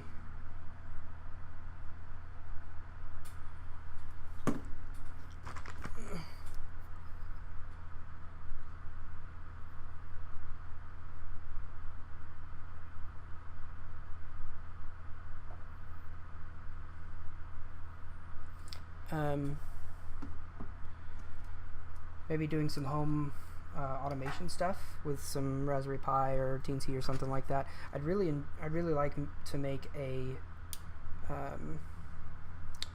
Wi-Fi enabled garage door remote, so that I could set up like a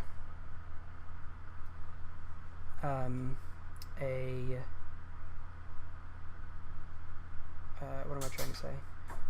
Like an if this then that, or a tasker event or something, so that when I come within a certain GPS radius, or if I tap my phone to an RFID chip or something in my car, that it opens up my garage door. Pretty cool.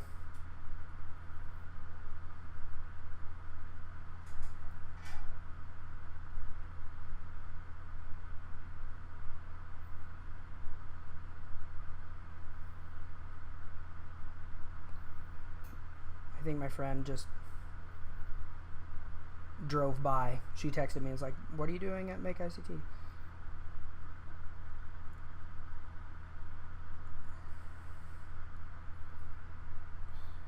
She might have just seen my Instagram photo as well.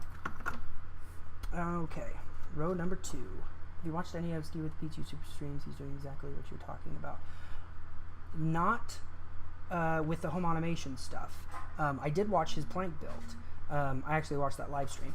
But I will check that out, because I do like his other stuff. I haven't seen any of his home automation stuff, just his keyboard reviews. But I like his videos a lot. So yes, thank you. I will definitely check those out. Did he do it with a Raspberry Pi, or did he do it with a Teensy, or how did he go about doing it? I suppose I could just check myself, but if you've already seen them.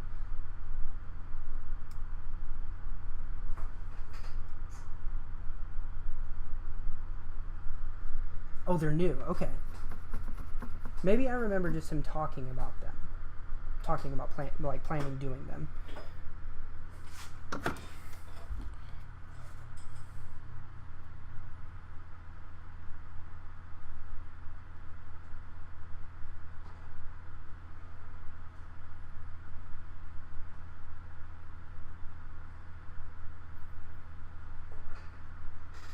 Oh, she's gonna come by. You haven't watched them yet either? Okay, cool. Well, awesome. Yeah, I look forward to looking those up, because that seems like something, especially since my wife and I, we rent, and so it'd be nice to have just like a little module that I could hook up to the existing garage door opener, and then just take away when we leave, instead of buying, like my friend just bought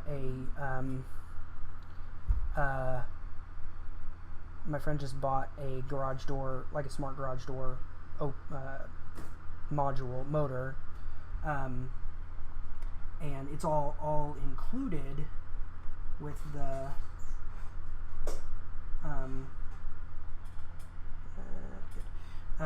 smart automation and stuff. but you'd have to install it, you know, and I don't want to do that. I don't want to buy a garage door opener and then move and then have to take that one down, put back up the old one, and what have you.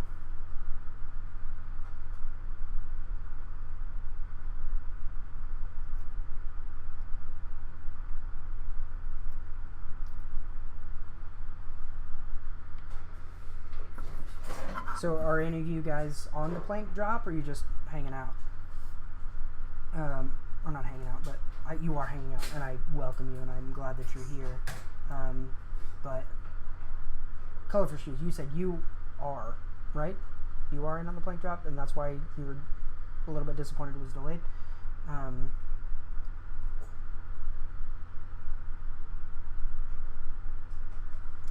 This has only been like, I've gotten a couple things on Massdrop before. The that switch tester, I don't know if you saw this one here. I showed it at the beginning, but you are on the drop here. Okay. I got this Cooler Master switch tester on Massdrop that I wired a matrix into and attached a Teensy and put a QMK on it.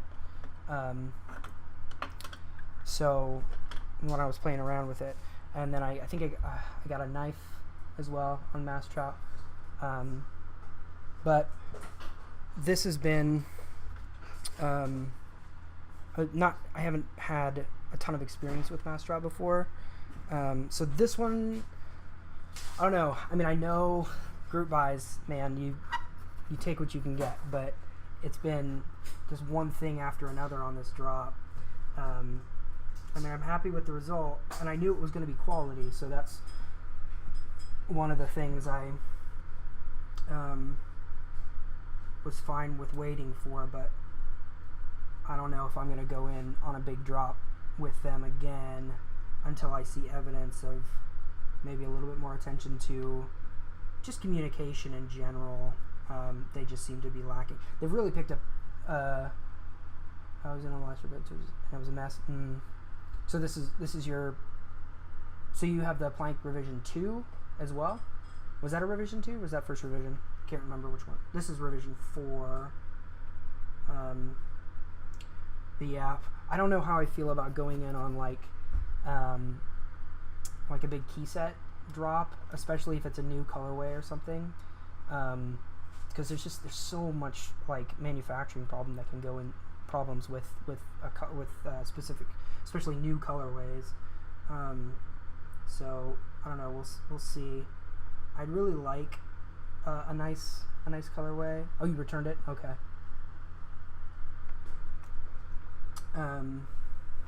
But we'll see. I'd love to put what is it? Is the 1975 on this one? I love the way the 1975 looks.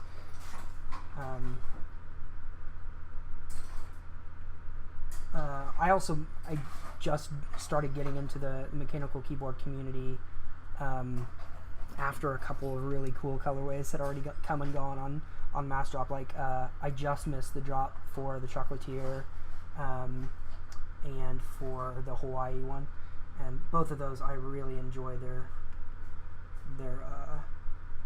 colors are really, really pretty. So what are each of your daily drivers on keyboards? This one's going to be my work keyboard because far and away I type the most at work.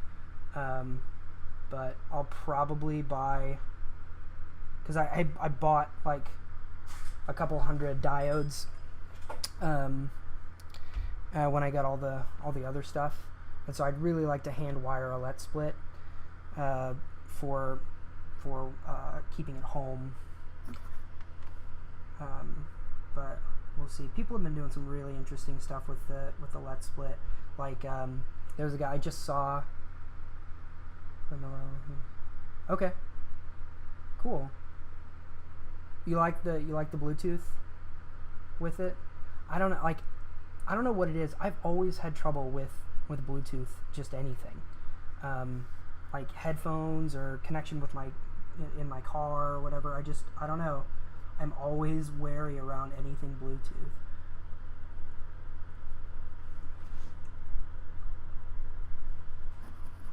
Better than you expected, like in terms of latency or battery life or.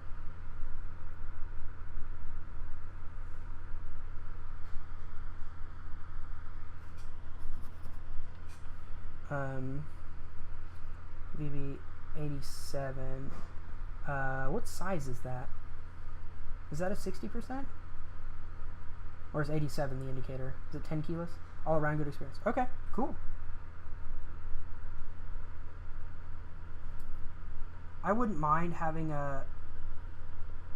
I'm thinking about wiring up a LED split, but I also wouldn't mind having a 10 keyless. I wouldn't mind having a 10 keyless. Right now I have, when I built my computer, I built my computer about 1.5 years ago, and it was not right after, but a little bit after moving back to the U.S. For the people who haven't been on the whole conversation, I lived in South Korea for 3 years, and when I moved back, I wanted to build myself a nice gaming PC, so I did like 6 months of research, and then built myself one. And when I was building it, I was like, man, I need a keyboard, and didn't really do a whole bunch of research into the keyboards. I bought a fairly cheap. How big would you need to go to have a 10 key with Bluetooth wireless? Man, I don't know.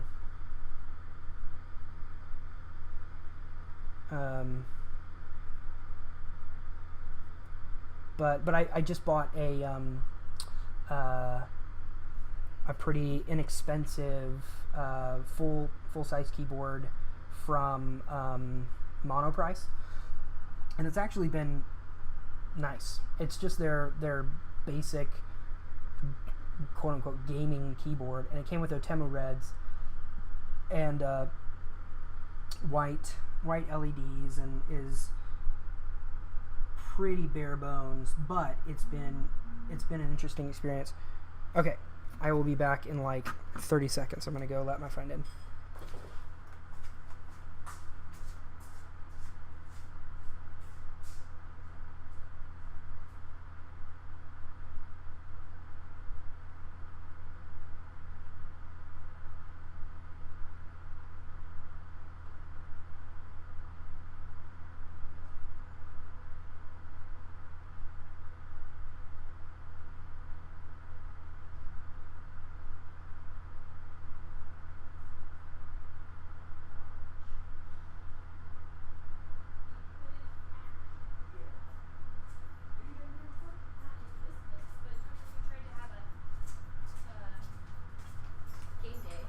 Oh yeah, I do remember that. Whoa! Yes. Pins.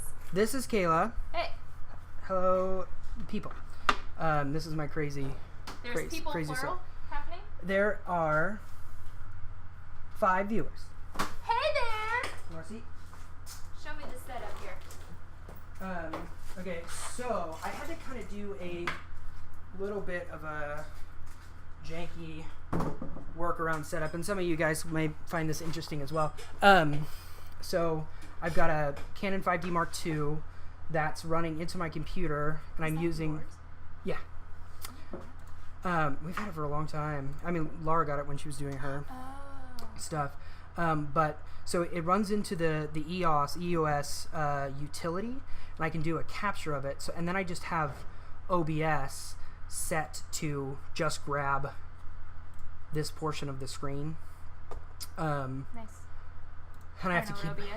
OBS is open broadcasting software, so it's what it is capturing. So it's capturing live, and then I also it's capturing the FaceTime camera, so it's showing that up there. Nice. So this is the live. Colorful Shoes says hi, Kayla. Hey. He is in Florida. He is. Are you okay? the storm has actually moved west. So. Well, that's not good. No, it is good for my family and for him, because he actually lives really close to where my brother lives. which is on basically right near Cape Canaveral, and it has moved west of that. So I mean, Now I want to look up where.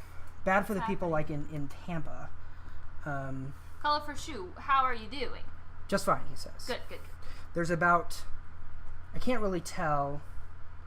Here, I'll be able to tell right here. I'm going to take this and I'm going to go 1, 2, 3, 4, 5, 6, 7, 8, 9, 10.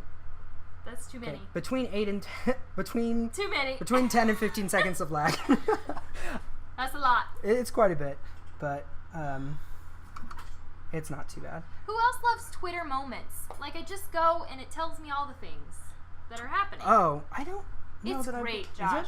it? It's like, what happened? What did Trump say today? And then you go and it tells you. Oh, And awesome. it tells you what people thought of it and stuff. Oh, that's cool. It sort of summarizes. I've long thought that Twitter is going to be a fantastic way to look back in the future and then look back at like snapshots of the day of what people thought. Yes. It's like all curated right there. Right. Harry Potter says hi too. Is that who that is? Is that the emoji? Or the little picture? Is that... He's got a beard.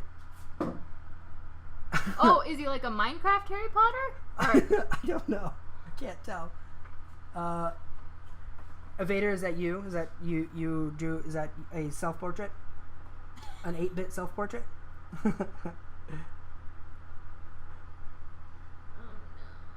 Okay, I'm distracting. Tell me about where we're at here. Okay, so... Yeah, for the people who are new as well, this can be a refreshery thing. So, this plate is... Turn it this way. Thank you. This plate... Eagle. This plate is just a metal plate that I put stickers on top of. So I had a bag of stickers that I just put on top. Then I cut out the holes. And then these are Gatoron greens, which are clicky and tactile. And then I put in the LEDs and bent them up. Oh, that's gonna look so cool. I hope so. And then bent the pins so that they stay in place. And then now I'm going to solder them. These things here are actually here. So this is what a switch looks like when it's not connected. These are the two. Show it to the thing. They know. Oh, I thought you said they were new people. Oh, they're new people, but not to mechanical Oh, keyboards. They okay. are all of the people that are watching came from the OLKB subreddit, which is a super niche mechanical. So are they subreddit. like giving you suggestions? They as are. You go? They're giving me very good suggestions. That's awesome. Colorful Shoes. He's been with me for almost the entire stream. He suggested a better way to cut the stickers off, which was great. But basically inside here, that little symbol down there below the nub, that nubbin, is the diode symbol, and I have a bunch of diodes here somewhere. I think Doesn't I know matter. what a diode is. It means that it means that electricity, OLKB height, can only flow in one direction. In my computer robot class unit, when did you take middle school? Oh, okay. I loved it, and I made a little blinky board. Uh-huh. We made what we called blinky boards, and that's when I got really into soldering. Really?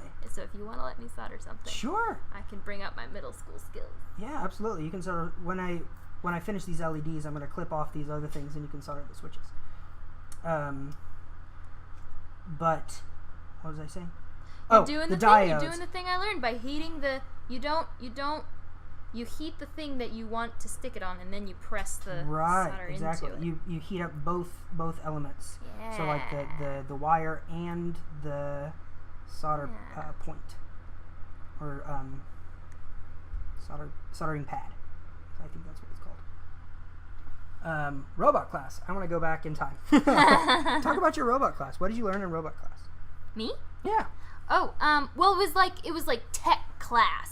Okay. So you would do a bunch of units, and you it sucked because you got randomly assigned to the different units. Oh. So there were like a ton of them and a bunch of different stations, and you couldn't pick. Oh. So not everybody got to try Not everybody everything? got to do robots. Oh, that sucks for those people. And I say robots, but I think I mean is just the little blinky boards, like making little electronics. Okay. Like with breadboards, like with the stuff. Have you seen? You've not been They're in here. green. They're little circuit boards. Oh, okay, gotcha. did radio broadcast. Like ham radio? What's that? What does ham stand for? Ham. You gotta wait 8 seconds. Not not the like go ham, but ham radio. What is ham radio? I want to know what it stands for. Oh, is it just because amateur radio? Amateur radio? I think it was just. I mean, it was just like telling us how to run basic, like, live audio broadcast. Oh. It wasn't. I mean, we were in middle school and we didn't know anything, and this was in 2003, 2. So Sure. And then I learned how to do some digital effects for graphic effects. So like I morphed my face into Gumby and then back. Ouch. I learned how to morph faces. I did that. And I remember, I call it robotics because robotics was a really cool unit that I didn't get to do because it was randomly assigned. So that sucks. Yeah, I think nowadays, because it was really, really new back then, and we were in May's school, so it was really everything. Yeah, super nice. Yeah. At that time, but it was super new, so it was just like, let's try this thing. Sure. It was a 9-week class. Oh, okay. That's so cool. I bet now kids have like way more stuff. I looked it up, colorful shoes. It's it used to be a pejorative term. So ham radio came from like during the Morse code days. So ham radio used to be like what they would call people who couldn't do Morse code very well because they were ham-fisted. So that is where it came from, at least according to Wikipedia. I like that. That sounds linguistically. That sounds like a good explanation. Kayla has a master's in linguistics, so she's not just saying linguistically to sound smart. I'm gonna get some more sauce. This, yeah, you're gonna burn yourself. That is a heat gun. Oh, what's that gonna be for? I don't Putting believe the packaging on it when you ship it out to whoever you're making it for. Maybe. I think it's actually for like the smaller components that you can't like get in there with it. Anybody used a heat gun? Does that Hacko come with a heat gun? Come on. I don't know. I've never used. Fat Finger's pretty well rehearsed. Yeah. Yeah. Okay. Oh, you came up with an acronym. High audio modularity. Again. I guess. Sounds sure. right. Sounds right. If I hadn't looked it up, I would have been like, yeah, that's probably what it is. I'm gonna look around this area. Go for it. It's a really cool area. We have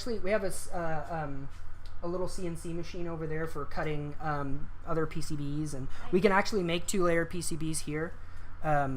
So I may do that actually. I've been thinking about making my own PCB for a keyboard. I've been playing around with the what's it called? Not FreeCAD, but the software for PCB making, for designing PCBs. And PCB is plastic capitulating personality. That would be PCP, wouldn't it? Well, I got drugs on the brain. Kayla and I have a history of performance art together. It makes it sound like we were in a cult. Well, that's true. Besides that part, we went to college together and we're in a lot of musicals and plays and things together. And then when I lived in Korea, we also had a podcast, which you can totally look up. It's called Podcast the Musical, where we talk about episodes of television that normally don't have podcasts, but then for some reason chose to do an episode that was a musical. So like Scrubs, Psych, Community, that kind of thing. So if you like TV, if you like musicals, check it out. Or us. Or us, that's true. We have do this. We actually have 2 episodes. We haven't released an episode in like a year. Yeah.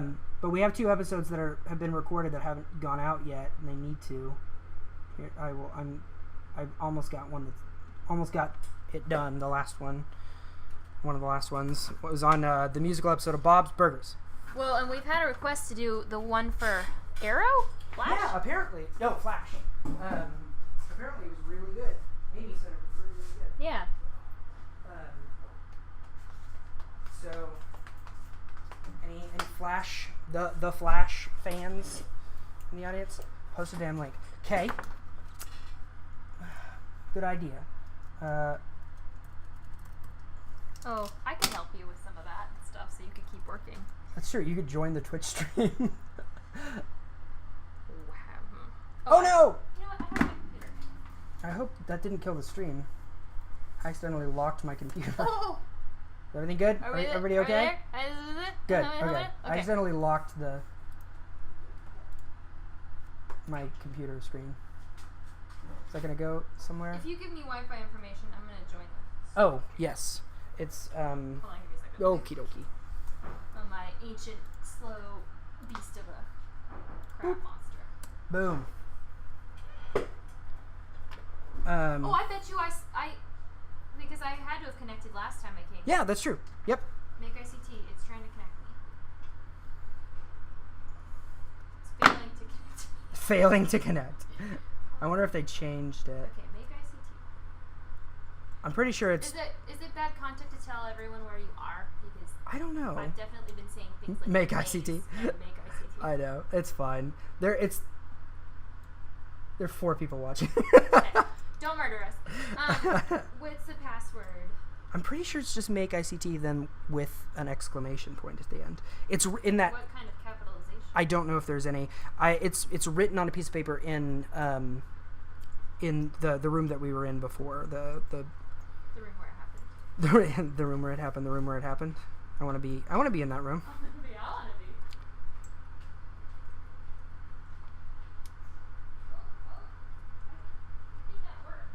Oh really? Yeah, all lowercase. I was pretty sure. That's not very secure, but I don't know. Actually, I mean, in terms of like brute forcing stuff, the most important thing is password length. Huh. Clip. Okay, so I go to Twitch.com or .tv actually, what isn't it? Yep, twitch.tv / my username GICKELESHUT. Boom, boom. Did you explain to anyone where that came from? Because I don't even remember, and I'm confused every time I see it. It is Gickelschut is a German word. It means a whale's vagina. No, it means it's thought to be. It's not for sure. Nobody really knows, but it's thought to be one of the etymological origins for the word geek. It's a German word that means like a jester hat. It's Do you mean etymological? Is that what I said? You said entomological. Oh, well, you know, which is bugs. The bugs. There's Yeah. an XKCD comic I need to share now. Relevant. Have you seen the Relevant XKCD Bot? bot? Yeah.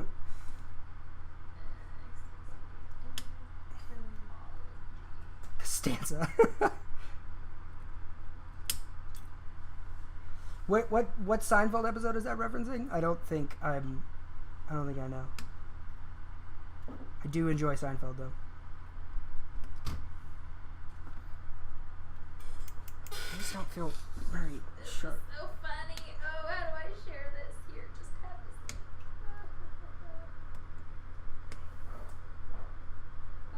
Oh, it wants me to sign up. Oh, boo. Gross. Okay, should I be my real name or should I be I'll be my gaming name. Gaming. Isn't that funny that I have a gaming name? Yeah, I mean, it's about as funny as, well, I guess not. I guess I play a lot more games than you do.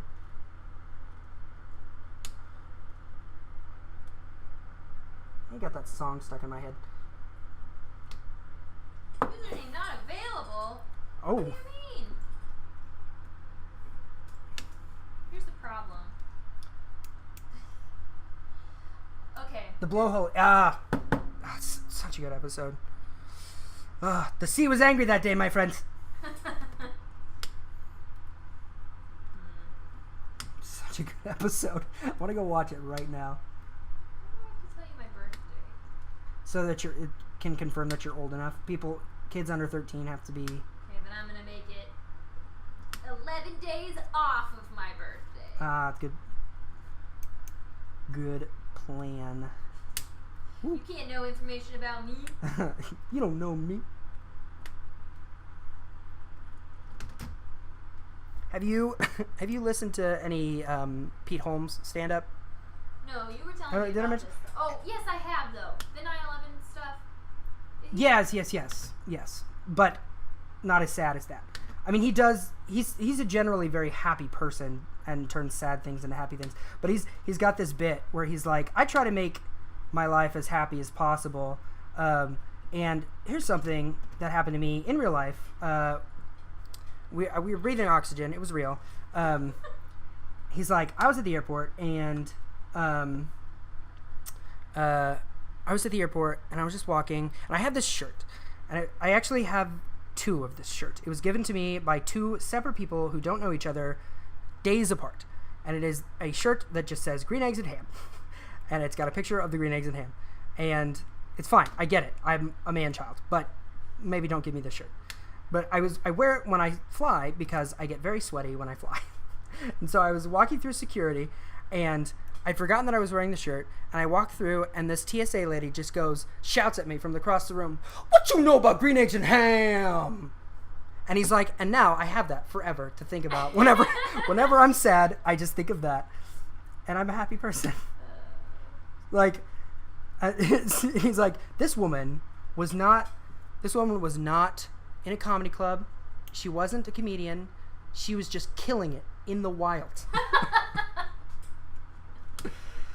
He's very funny. I like comedians who him. are just upbeat, good at saying stuff. Mm-hmm. But you know, like are just like good at like observing things in a way where it's like, yeah, he could be standing next to me and saying this, and it would be hilarious. But Exactly. he's on stage saying it, but I still feel like he's next to me. What you know about green eggs and ham? And then he's like, so if you're ever waiting in line, or if you're ever in a parking lot and waiting for a space, and right at the last minute somebody pulls in front of you, roll down your window, make the age-old sign for them to roll their window down, and then just yell at them, "What you know about green eggs and ham?" and drive away. And I guarantee by the time you stop laughing, you'll have found another parking space.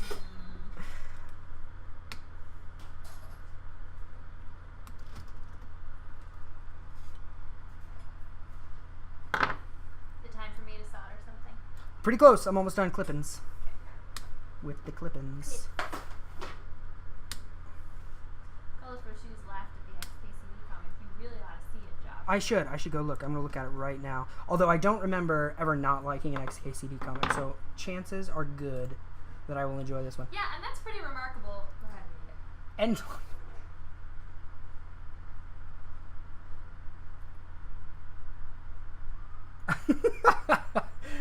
That's great. Right? That's great. But, there's so many of them that it's pretty remarkable that, everyone's a hit. Right, I know. I didn't know that I had it. I must have gotten it as a gift or bought it on Amazon or something. I have his, What If book. The, if you go to xkcd.com/whatif, I think, or just Google it, it's basically people ask, because he's a physicist or something, and people ask him weird questions, and he does the math. Like, he's... /what if does not get you there. Okay, well, if you Google it, I'm sure it will come up. But he got so many that he just wrote a book, and it's really, really good. I know, and such a niche subreddit, right? OLKB. It's got, it's funny. There's normally, uh-oh. I bet my battery died. No, how will the people see? I will switch the battery, and then they will see. Plus, I still have my face cam up. So, that's nice. It's not completely killing the stream.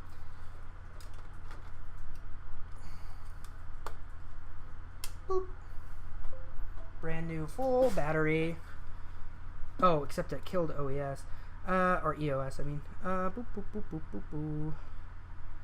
Canon EOS utility 2.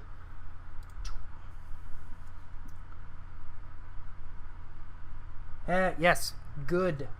Very good with the spelling. Okay, so I'm a linguist, so I don't really care, but I do like seeing people. So the word lead, okay, so I'm also a philologist, which means I care about writing, the written. The written language, not just spoken language? Yes, and so just like the word literally is changing meaning right now. Right. It's shifting meaning So right now now it means the both word, past literally and now figuratively. the word lead philologically is shifting. Like LEAD? We are losing the word LED in favor of saying it all, spelling it all. LEAD. Which is fine. It's fine. That's how language happens. Right. But also, I mean, it's moving, like, morphologically. Is that right? From like. It's not. It's not. Didn't think so. I don't know. What are you gonna say? Basically, moving to make more sense, right? Because it's past tense of lead, right? And so it led. I guess not really. Read and read. Read and read. I think Yeah. A big influence on it is read and read are spelled the same. Yep. I know I've heard.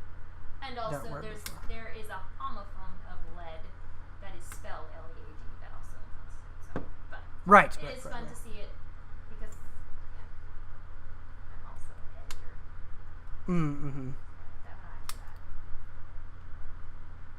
We're losing viewers with our Done. linguistics. No, come back. Also, I'm done. So you can start soldering. Sweet.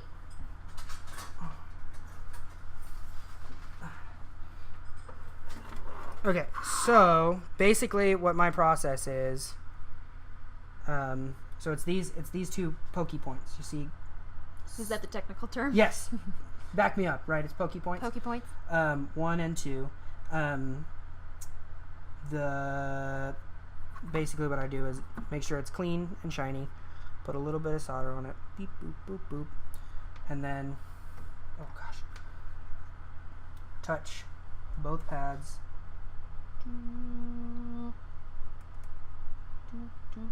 And that's it. And then that's it.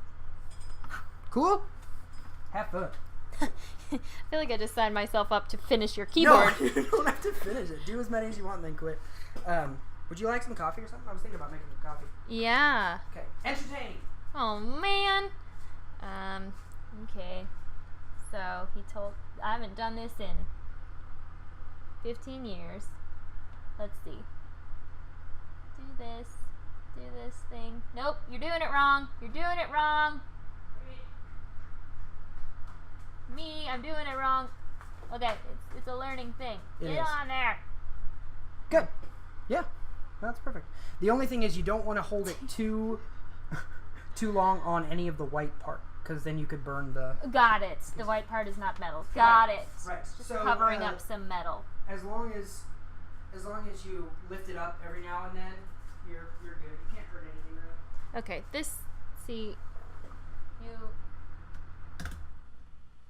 maybe this is bad, but I can't. I don't want that.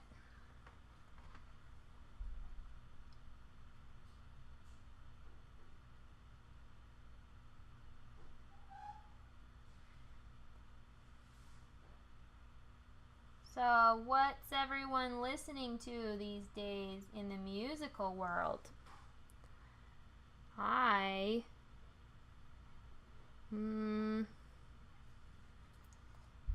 I'll be pretty basic and say I like Kesha's new song. Didn't think I'd be saying that back in 2005. But it's pretty good.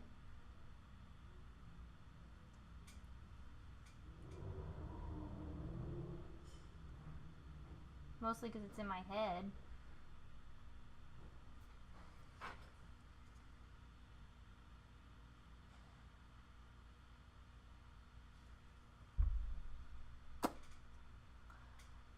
people that do this all the time, do you feel like you're really good at soldering? Could you make solder art? Is that a thing? Send me a link if you of good solder art. Soldering art. I guess that's just glorified welding, isn't it?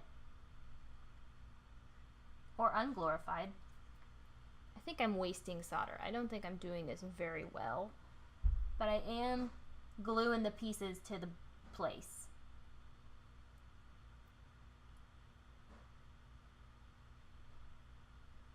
Tell me if I need a better technique. Arctic Monkeys! Sweet. I don't really know the Arctic Monkeys. Send me a song that's like a good song to start me off.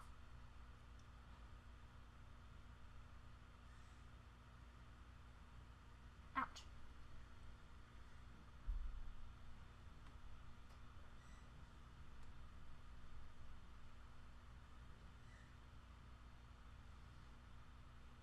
I think I'm getting better.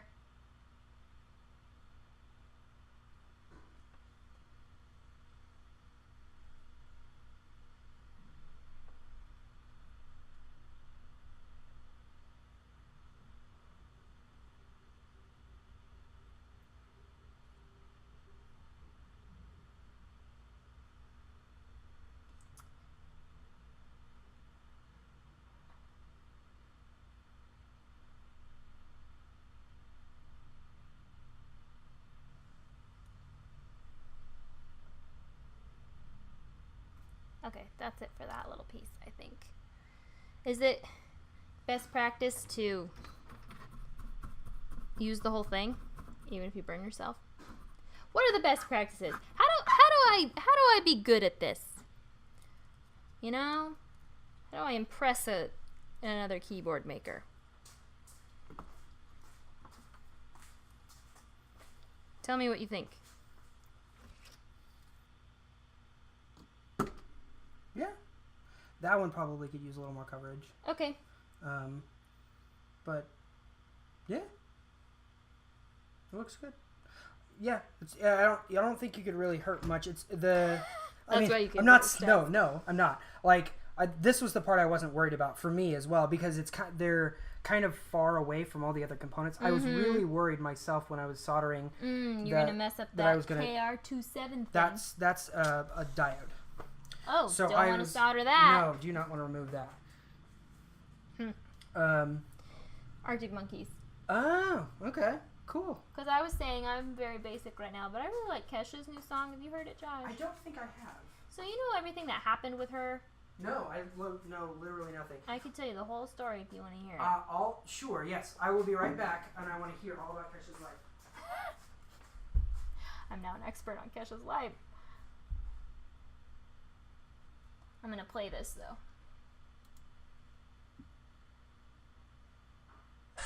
Oh.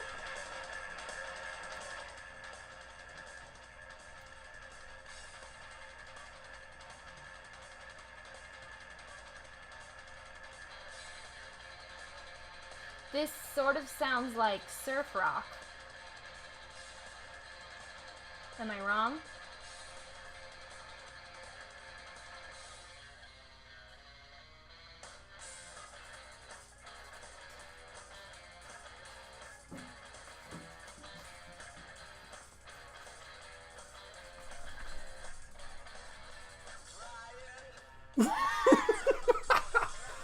That was fantastic. And now I'm going to watch all of their stuff. I like this. You know, there's been like so much speculation that rock is dead because no one's making new rock music. I know, actually, the other day I went on to, and this isn't indicative of anything, but I went to, I have YouTube Red and Google. You do? Google Music. Well, I have it for free because I got a Chromebook. For the next 3 months, I have it for free. What do you think? Is it good? My Chromebook? No, your YouTube Red and stuff. Oh, it's good. It's fine. I probably wouldn't pay for it otherwise, but I'm glad that I have it now because it's probably hard to hear us talking. Oh. I would be fine, but I don't know. what was I saying? I probably wouldn't pay for it by itself, but I'm glad that I have it because Dan Harmon just wrote a new original story for YouTube Red show called Good Game, and it's the game Grumps guys, and it's about a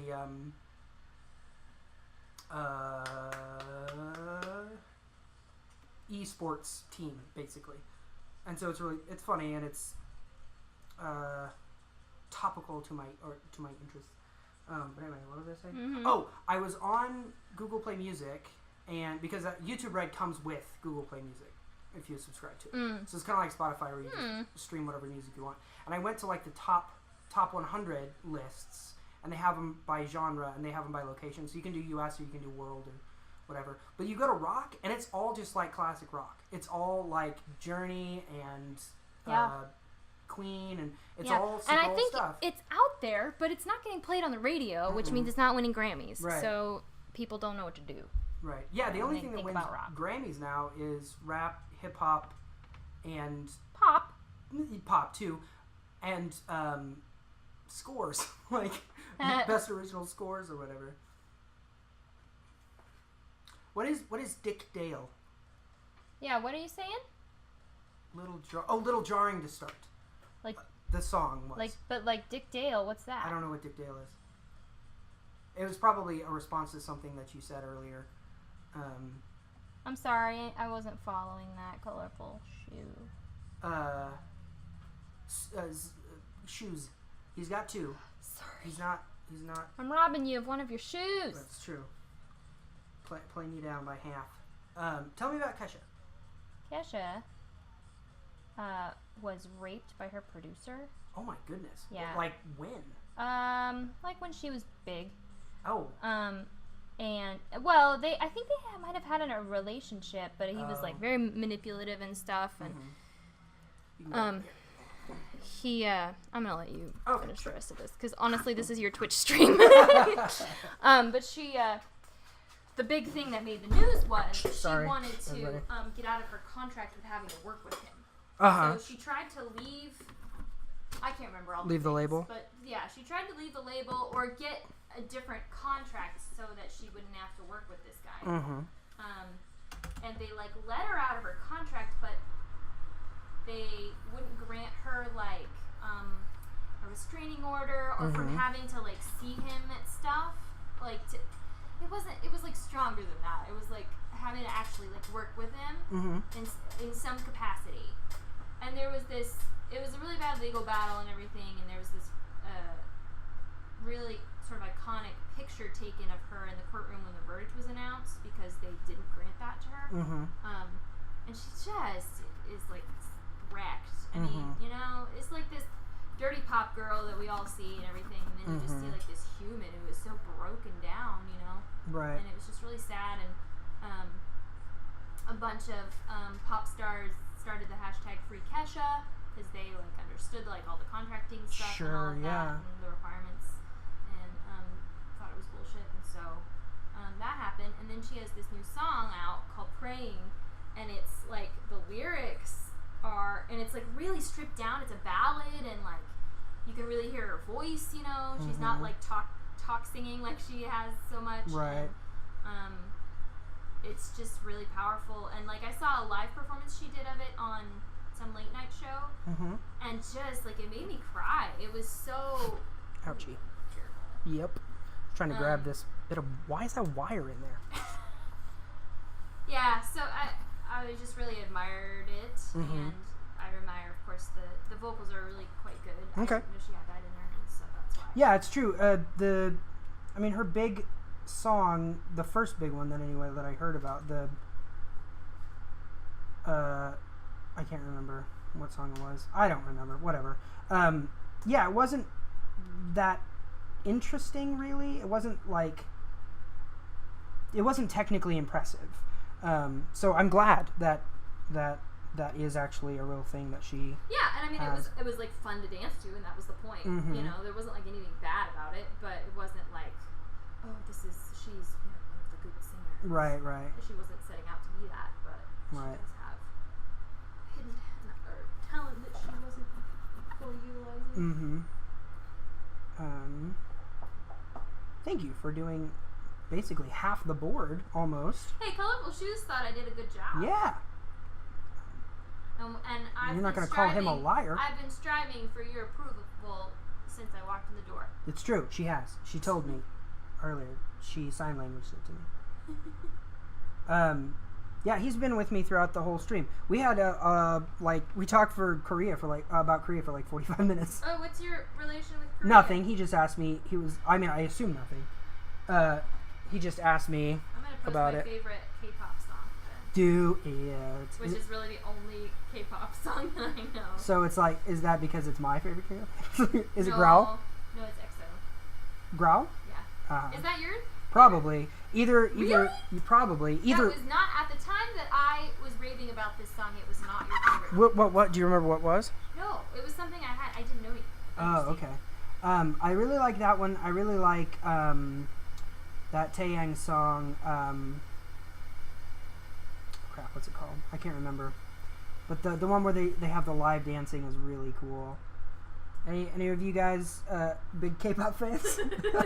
What is the Venn diagram Of mechanical keyboards and what is It's actually probably really, really high because the mechanical keyboard community in Korea is actually really big. Oh, nice. Because of the amount of PC gamers in Korea, it's pretty popular. K-pop song, but yes. Yeah. We have been having a good time. We have fun. We have fun. We have fun. What was I going to say about... the reason why PC gaming is so popular in Korea is a pretty interesting story as well.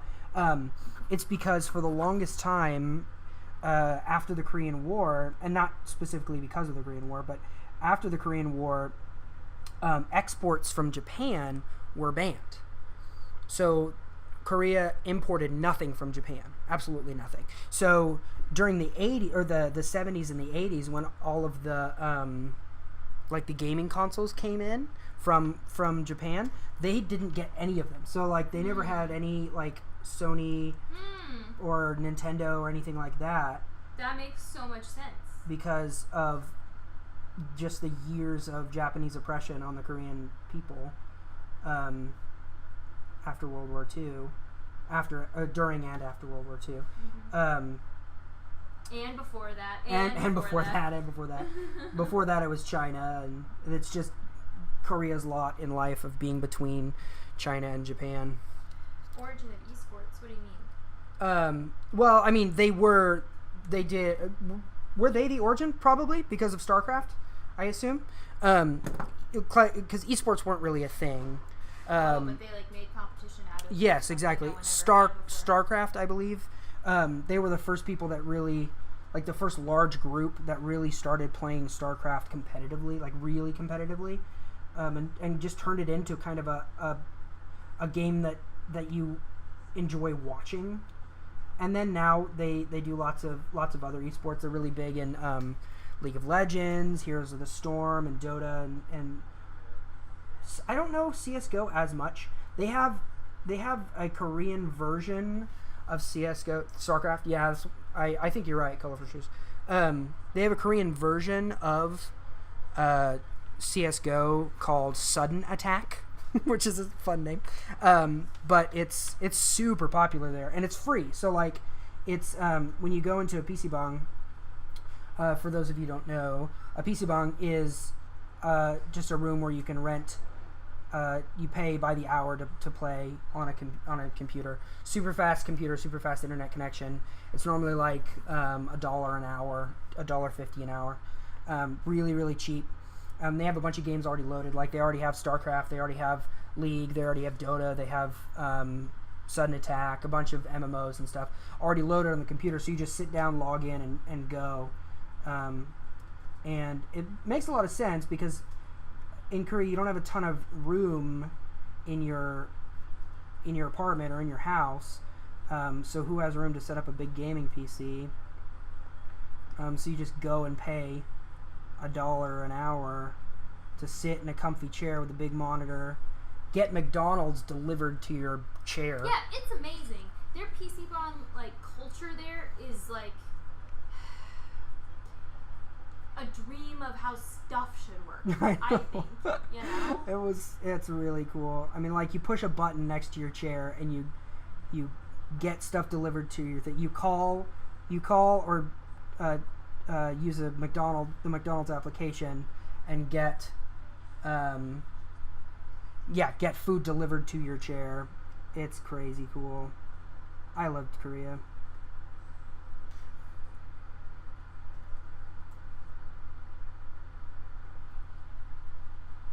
Yes, so that's the biggest mechanical keyboard subreddit, but most of the people here came here from OLKB, the r/OLKB, which stands for Ortholinear Keyboards. It's basically the one built around this board and a similar board. How is this board different from other boards? So it's ortholinear, which means it's not staggered, right? So you know, like on your keyboard, the keys are offset from each other, like from row to row. So these are in a line. They're in a line, columns and grids. Ergonomics, it's just a little bit easier.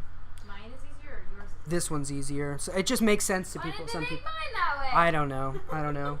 What about you guys? Ortho, I know here I'm probably going to get a lot of love for ortho, but because there's a lot fewer keys and it works with layers, so like on this or on the default layer, they're all it's where you have all of your alphanumeric stuff. So all like these, the outer edge is your function keys, not function keys, but different. Actually, why am I telling you this when I can just show you? Boom, that. So that's the default keyboard layout. Remnant from typewriters. That's what the staggered layout is. Oh. Interesting. I like this because now there's history involved. Yay! It's true, and like with typewriters especially, I mean not the newer ones, but I say newer ones, but the original typewriters, you really had to smack those keys really hard to get them to actuate. And I mean, the early typewriters, there wasn't really touch typing because you had to hit them really hard to get them to actuate. So that's interesting that it's still a holdover from that. Is that like the original QWERTY layout? Was that the original typewriter layout? I wonder. That's another thing. This keyboard, it's fully programmable, so I can make it whatever I want in terms of like keys.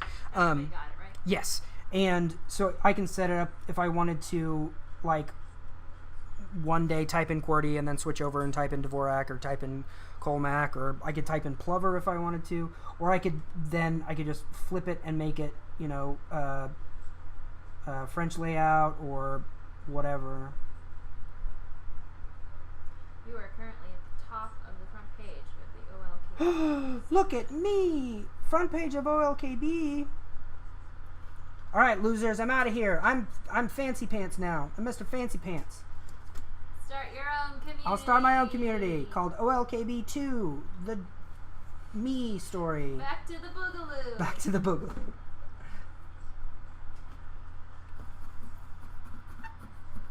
And now you can pick any type of switch you want. Yes. So actually, one of the interesting things, this drop, because I got this on Mass Drop, this drop had one of the most diverse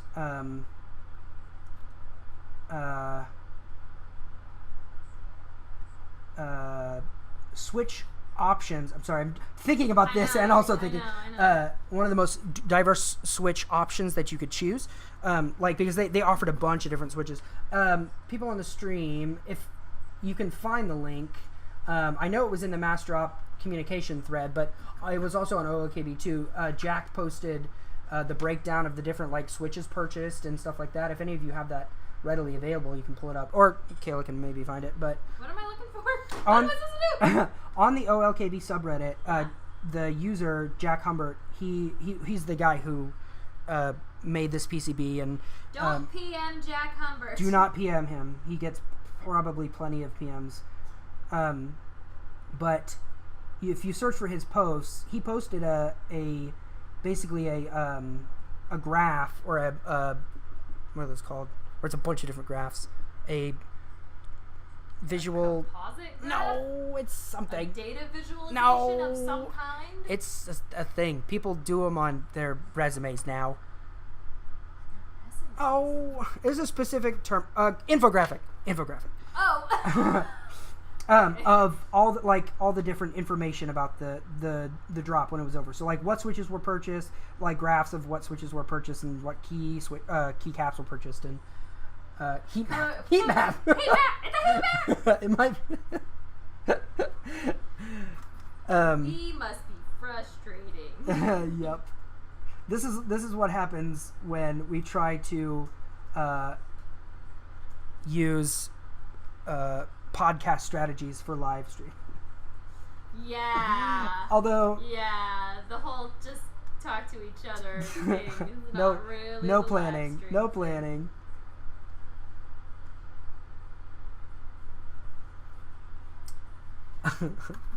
But yeah, it was really cool. So I got Gatoron greens for two reasons.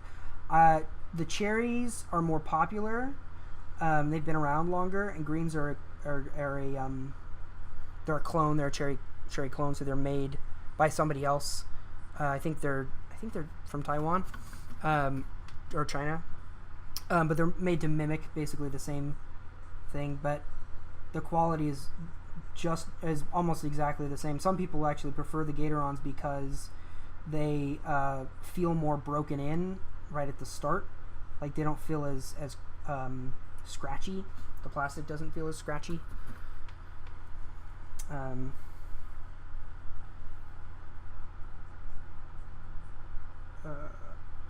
But there are also a bunch of like non-cherry ones. Did you guys on the stream? Did you guys choose like basic cherry stuff, or did any of you go with like the kales or zeals? I know zeals were one of the biggest options chosen because it's so hard to find zeals now.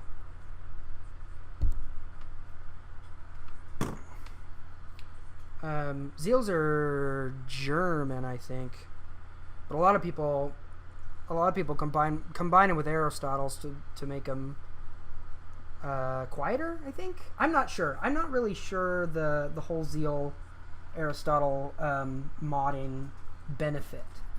I mean, people get crazy when it comes to key switches. Like there be people who take all of the key switches apart, lube up the stems so they're quieter, put little O-rings on them so they're quieter. Of course, none of that applies to me because I bought clicky switches to purposefully be loud and clicky. Loud and clicky. Yep. I have an office. I have my own office. So, I don't have to worry about pissing people off. And the people that come and visit my office, they can suck it. Maybe they'll leave faster if I'm loudly typing away on my keyboard.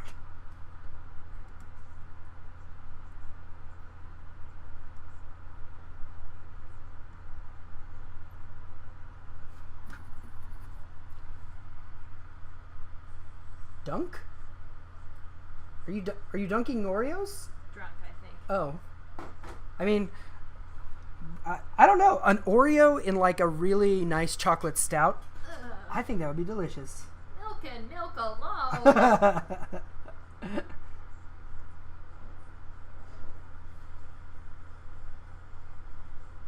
Although, an Oreo and coffee might be pretty good. Oreo coffee would be not Oreo coffee. I mean, coffee Oreos would be really good. They probably they probably have those. I don't get it. Dunking cans. Like Dunk the can. is that like kick the can? Do you dunk cans? I don't know. What does that mean? Is this a Florida thing? Is this a Florida thing? What are you doing, I Florida? know you guys don't have 40s. I read that on Reddit the other day. What? Florida doesn't have 40s. They have 35s. There's a law that says they can't have 40s. And it was hilarious because like half the people in that thread were like, no, I've lived in Florida my whole life and I've seen 40s. And then other people were like, no, That's literally a law that says no 40s, and everybody was up in arms. And, like, people were like posting the actual law, and people were like posting pictures of things. It sounds like Reddit. I love. I can't remember what subreddit was from. Oh, this is a sound to you? Oh, This I must see. be- No. Ka-chink. Ka-thunk. Dunk. Ka-psh. Dunk. I don't know that that's a thing. I don't know. I support like you. it. I like it as an I onomatopoeia. support you. Or you're dunking the can in a trash can after you've chugged it. After you shotgun that can, I think that's what it is. you physically I know that's not what you meant, but I think that's what I'm going to take it as. dunk that mamma jamma into a trash can. I can't find this heat map. Mostly just because all I did was I just looked at the top. It's fine. I can find it. I'll find it. I'm almost done actually. Okay. I'll find it. Now, see, I have SwiftKey, and SwiftKey shows me a map of like where I move my finger. Oh, that's true. That is very cool. My tap nap. Look at me. I'm all jumbled up. Why are they all? Oh, because okay. That's how I get to them. Interesting. I'm gonna find it. That's how it's adjusted my keys. Apparently, it's needed to make J really big. I mess up J a lot, I guess. So, like, do keyboard people have opinions on the fact that, like, where they've placed the letters on keyboards is not optimal, but we're stuck with it because it's what we all learn when we do Mavis Beacon typing when we're 10? Yeah, I mean, a lot of people especially on OLKB, a lot of people are, like, either use Dvorak or Kolomak, because a lot of them are, like, programmers that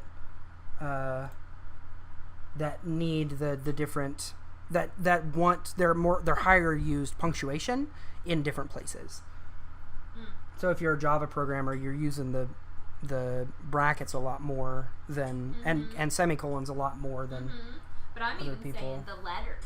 Oh. Hasn't that been said? That it's really not optimal placement of the letters. 'Cause, Oh like, yeah, absolutely. A is way over here, but like all the vowels are real far away from each other, Mm-hmm. and like somehow I have really easy access to G, but I don't to like E. Did she just call us keyboard people?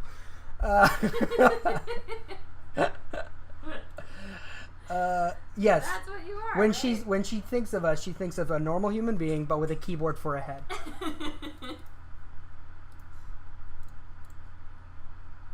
Hey, is there coffee?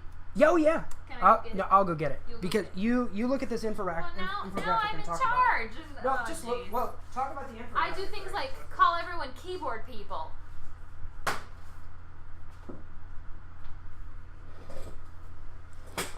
What am I supposed to do? Oh, I'm supposed to...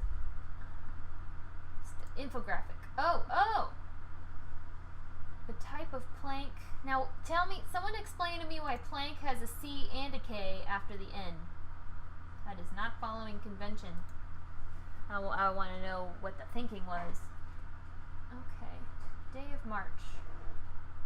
Units sold. Oh, okay. Keycaps. Is this a good view for you? Is this good?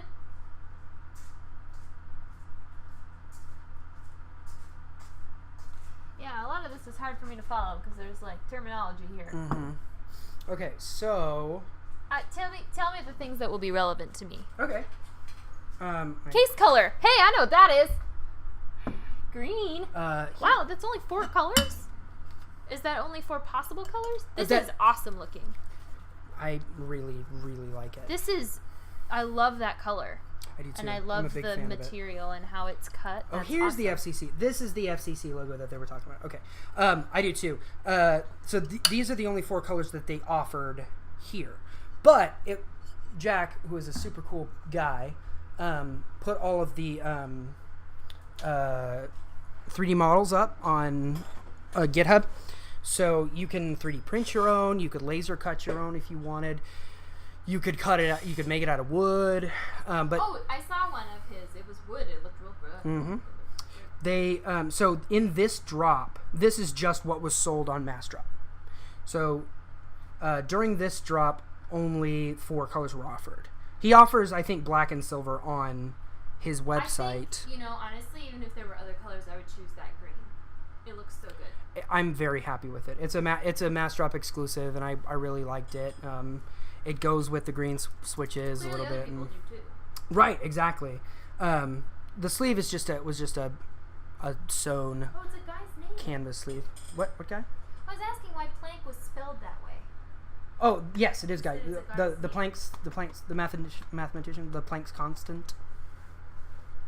Well, let me Google that. So this is the breakdown of the key switches. So only 70 people chose the key switches that I did. And then the highest number are these Zelios that I was talking about, the 65 gram Zelios. A bunch of people. Cherry only made up 38% of selections, which was actually surprising for me because it's far and away the most popular switch type or switch brand. And then Gatoron was pretty good, and then the Matthias are there. So. Why is the Matthias ones set out from the rest of them? I don't know. I think that's just because that's how infographics are popular now. Well, I think there's a purpose behind it. Probably. I mean, maybe because for the words to be out of the path of these other words. Oh, that actually makes especially since the most this there's only 8 of this one. It's really a tiny sliver. So I have a question. Yes. Why is it so small? Is being small a thing? Like, it's really compact. It is to me. So there's a bunch of different formats of keyboard. So laptop keyboards are usually TKLs, or 10 keyless, which means that they have basically the only thing that they lack is the number pad and the like insert, home, delete, those 6 up here in the top that are usually above the number pad. So 10 keyless just drops the number pad, and then you've got these, and then you've got even smaller ones that drop the arrow keys, some that drop the functions. Like, so this isn't even the smallest keyboard. Like, this is a 40% keyboard, which means it has 40% of the keys of a full-size keyboard. So let's go ahead and plug it in and test it out. The moment of truth. moment of Or truth. a moment of truth. No keycaps for Matthias for the most part, because they use a different stem. Is that why? Does Matthias use a different stem? Very wind blown because it was blowing your hair. Well, I got really close to the screen and I was making this face. And I was like, is this good for you? Okay, let's see. Many layers. Many layers, no need to move off the home row. Oh, yes, exactly right. So that's one of the big bits about this one is you don't have to move your finger far away from the home row to hit any key that you want. So instead of having to come all the way over here to hit backslash, it's just you hold down this one and then switch to a different layer, and then so that's Okay, if you look layers. at the I understand now what layers are. that's so if you look at the back of that box, the blue is lowering a layer, Got and then the it. orange one's raising a Got layer. it. Okay. So let's do yes, all the I keys. can see how that would be really, really nice, especially if you were like a programmer. Mm-hmm. Cute. So I told Tanner about this, and he goes, I checked the stream and your face is filling the VIP. Good luck. That's funny.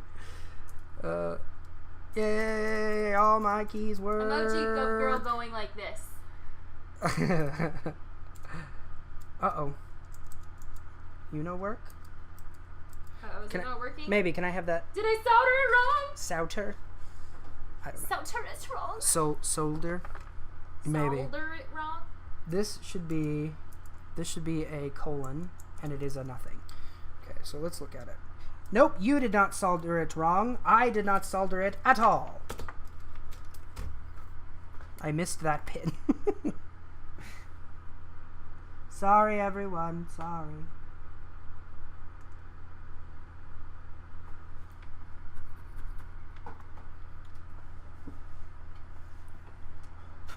You can, would you turn that off for me, please? Thank you. I hate fans. You are basically Korean. Yeah. Yeah, Well, I don't now. think they're gonna kill me. Where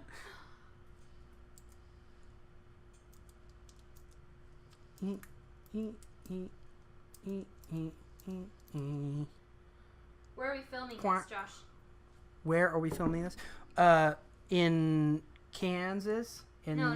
What are you talking about? I think maybe explain like what Make ICT is. Oh, yes. So I'm part of an organization called Make ICT, which is a nonprofit organization that does like its community involvement. It's a part of an umbrella organization of Dev ICT and Open Wichita.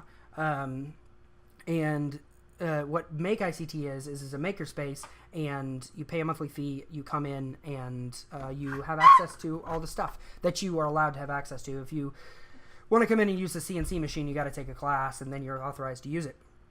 So yeah, that's what we're filming. We're filming it in the small electronics section of Make ICT.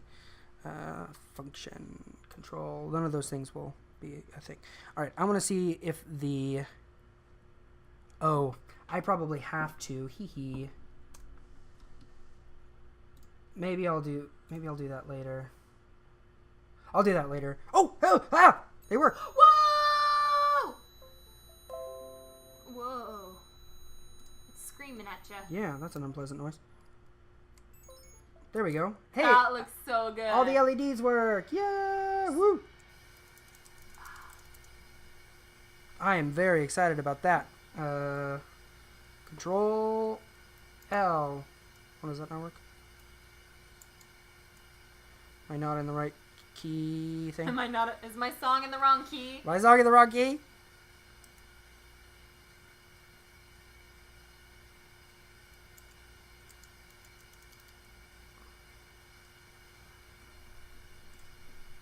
Zero followers? That's impossible. I'm a follower of you now. Why does it say that? Where? You're wrong, Twitch. I'm a follower. Oh, that's so exciting. Okay. That looks great. I'm gonna Instagram you. Hold on. Oh, you want? Well, let's wait. Let me put it in the thing. Complete. Unless you want me to do it like this, so it looks like this. Do you want me to finish it? I don't know. Okay. I just wanted like some flavor. I'm content mining. Okay. Got it. Would you do me a favor? Would you grab a small kit that's on the wall over there? There should be a small kit of screwdrivers on the wall over there. Yeah, they are, and this one's a great one. We have a fantastic wood shop. We have 3 masters level carpenters in the wood shop, and it's wonderful. I've learned so much since being here. I wish this kind of a place would thrive everywhere. It's wonderful to be able to have a space to work without having to clutter up your house or shell out, hundreds of thousands of dollars for the equipment. That's a big thing, I think. Yes, but equally important is just the wealth of knowledge here. Like, we have just some genius people here. Like, there's a guy, Christian, he built the keyless entry system here and maintains that. Like, he programmed it. And it's really, really good. I'm so glad that it's a real... Can you 3D print the Switch too? Yeah. Nice. Yeah. Okay, so this goes in here like this. I kind of want to film you lighting it up in boomerang style. Can we do that? Yes, we can do that. I'm gonna put that down there like that. Those stickers look awesome. That's a good. Thank you. call. It was not my idea. I can't take credit for that. Well, the colors are good. Yes, I think I did a good job of that, deciding what those were. But the idea was, it's another YouTuber, or not another, a YouTuber named Ski with Pete, and he did a Planck build and did the sticker bombing, which is apparently the technical term for this. Sounds technical. Yes. I kind of wish that the screw holes were recessed. Oh, tell them about the foam padding before you close it up. Tell us about the foam padding. It came with the Planck. I'm just going to put it down there. Between the between the PCB and the thing. I'm assuming it's just going to help with shock absorption and bottoming out. But I don't know if it was put in there for transportation. Like, because it was layered between the PCB and the case when I opened up the box. So the foam padding isn't me. It came with the mass drop thing. I'm only using one because I don't know where this one's gonna go. Maybe you're supposed to use both. But this one doesn't have a cutout. Oh. So that one had a cutout for the USB thing. So that's what I'm using it for. I'm using it for shock absorption. I don't even know if it's supposed to go here. You have two. Did you buy two from Mass Drop? No. This one came... So the PCB came sandwiched between these two. And you may hear that now because I think I just said it. And with the delay, you may have missed it or not been there yet. So the PCB was sandwiched between the two, and then the PCB was set into the case. But this one doesn't have a cutout. The bottom one does, so I just went ahead and stuck it down in there for shock absorption. I'm not sure if it's supposed to go there or not, but that's where it's going. So, hooray. I kind of wish I had bought two from Mass Drop. One for work, one for home, but alas, not that much disposable income. This was... I bought this thing back in March. This was my birthday present to myself in March. Is there going to be like a plate that goes... Because of this, the edge and stuff, like, is there going to be something that covers that? No. I'm gonna cut that out.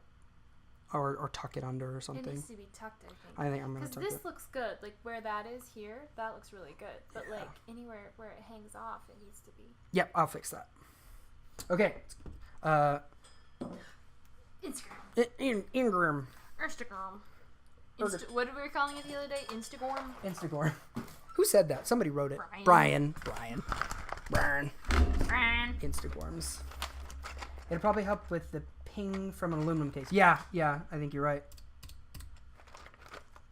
Like on the up swing, the up tick, the up click.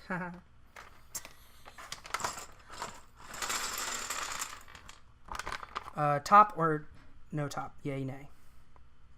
Top. Like so. As opposed to... Just bare. Because you won't be able to see... What's easier to type? Oh, you mean you for me. Yes. No top. Okay. Topless. Yee-hoo. Gotta get those likes. Ready? 3, 2, click. Yay! We should do it with the light off. Okay. Hit that knobby. Push it. That's really not making a difference. It will. Okay. Topless nights. Well, no, I wasn't ready. You got to do the 3-2 click. All right, sorry. 3, 2, 1, click. Oh, that took too long. Okay, sorry. Ready? Yeah. 3, 2, 1, click.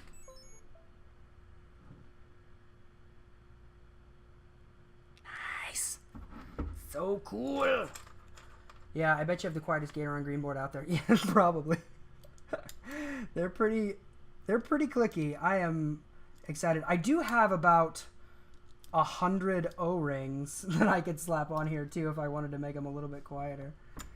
I bought a bunch of O-rings for actually in anticipation of this, but I just went ahead and put them on my my Otemu Red board, and it was already quiet, and now it's even quieter because that.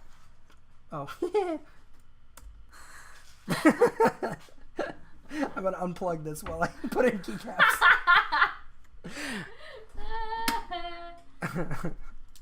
I put them on my Otemu Red board, which was already quiet because it has a big, heavy steel plate in the bottom of it. That thing is super heavy, and so it's linear switches plus it doesn't jiggle at all. So they were already pretty quiet. Now it's I bet it's quieter than than a clear board. With cherry clears on it.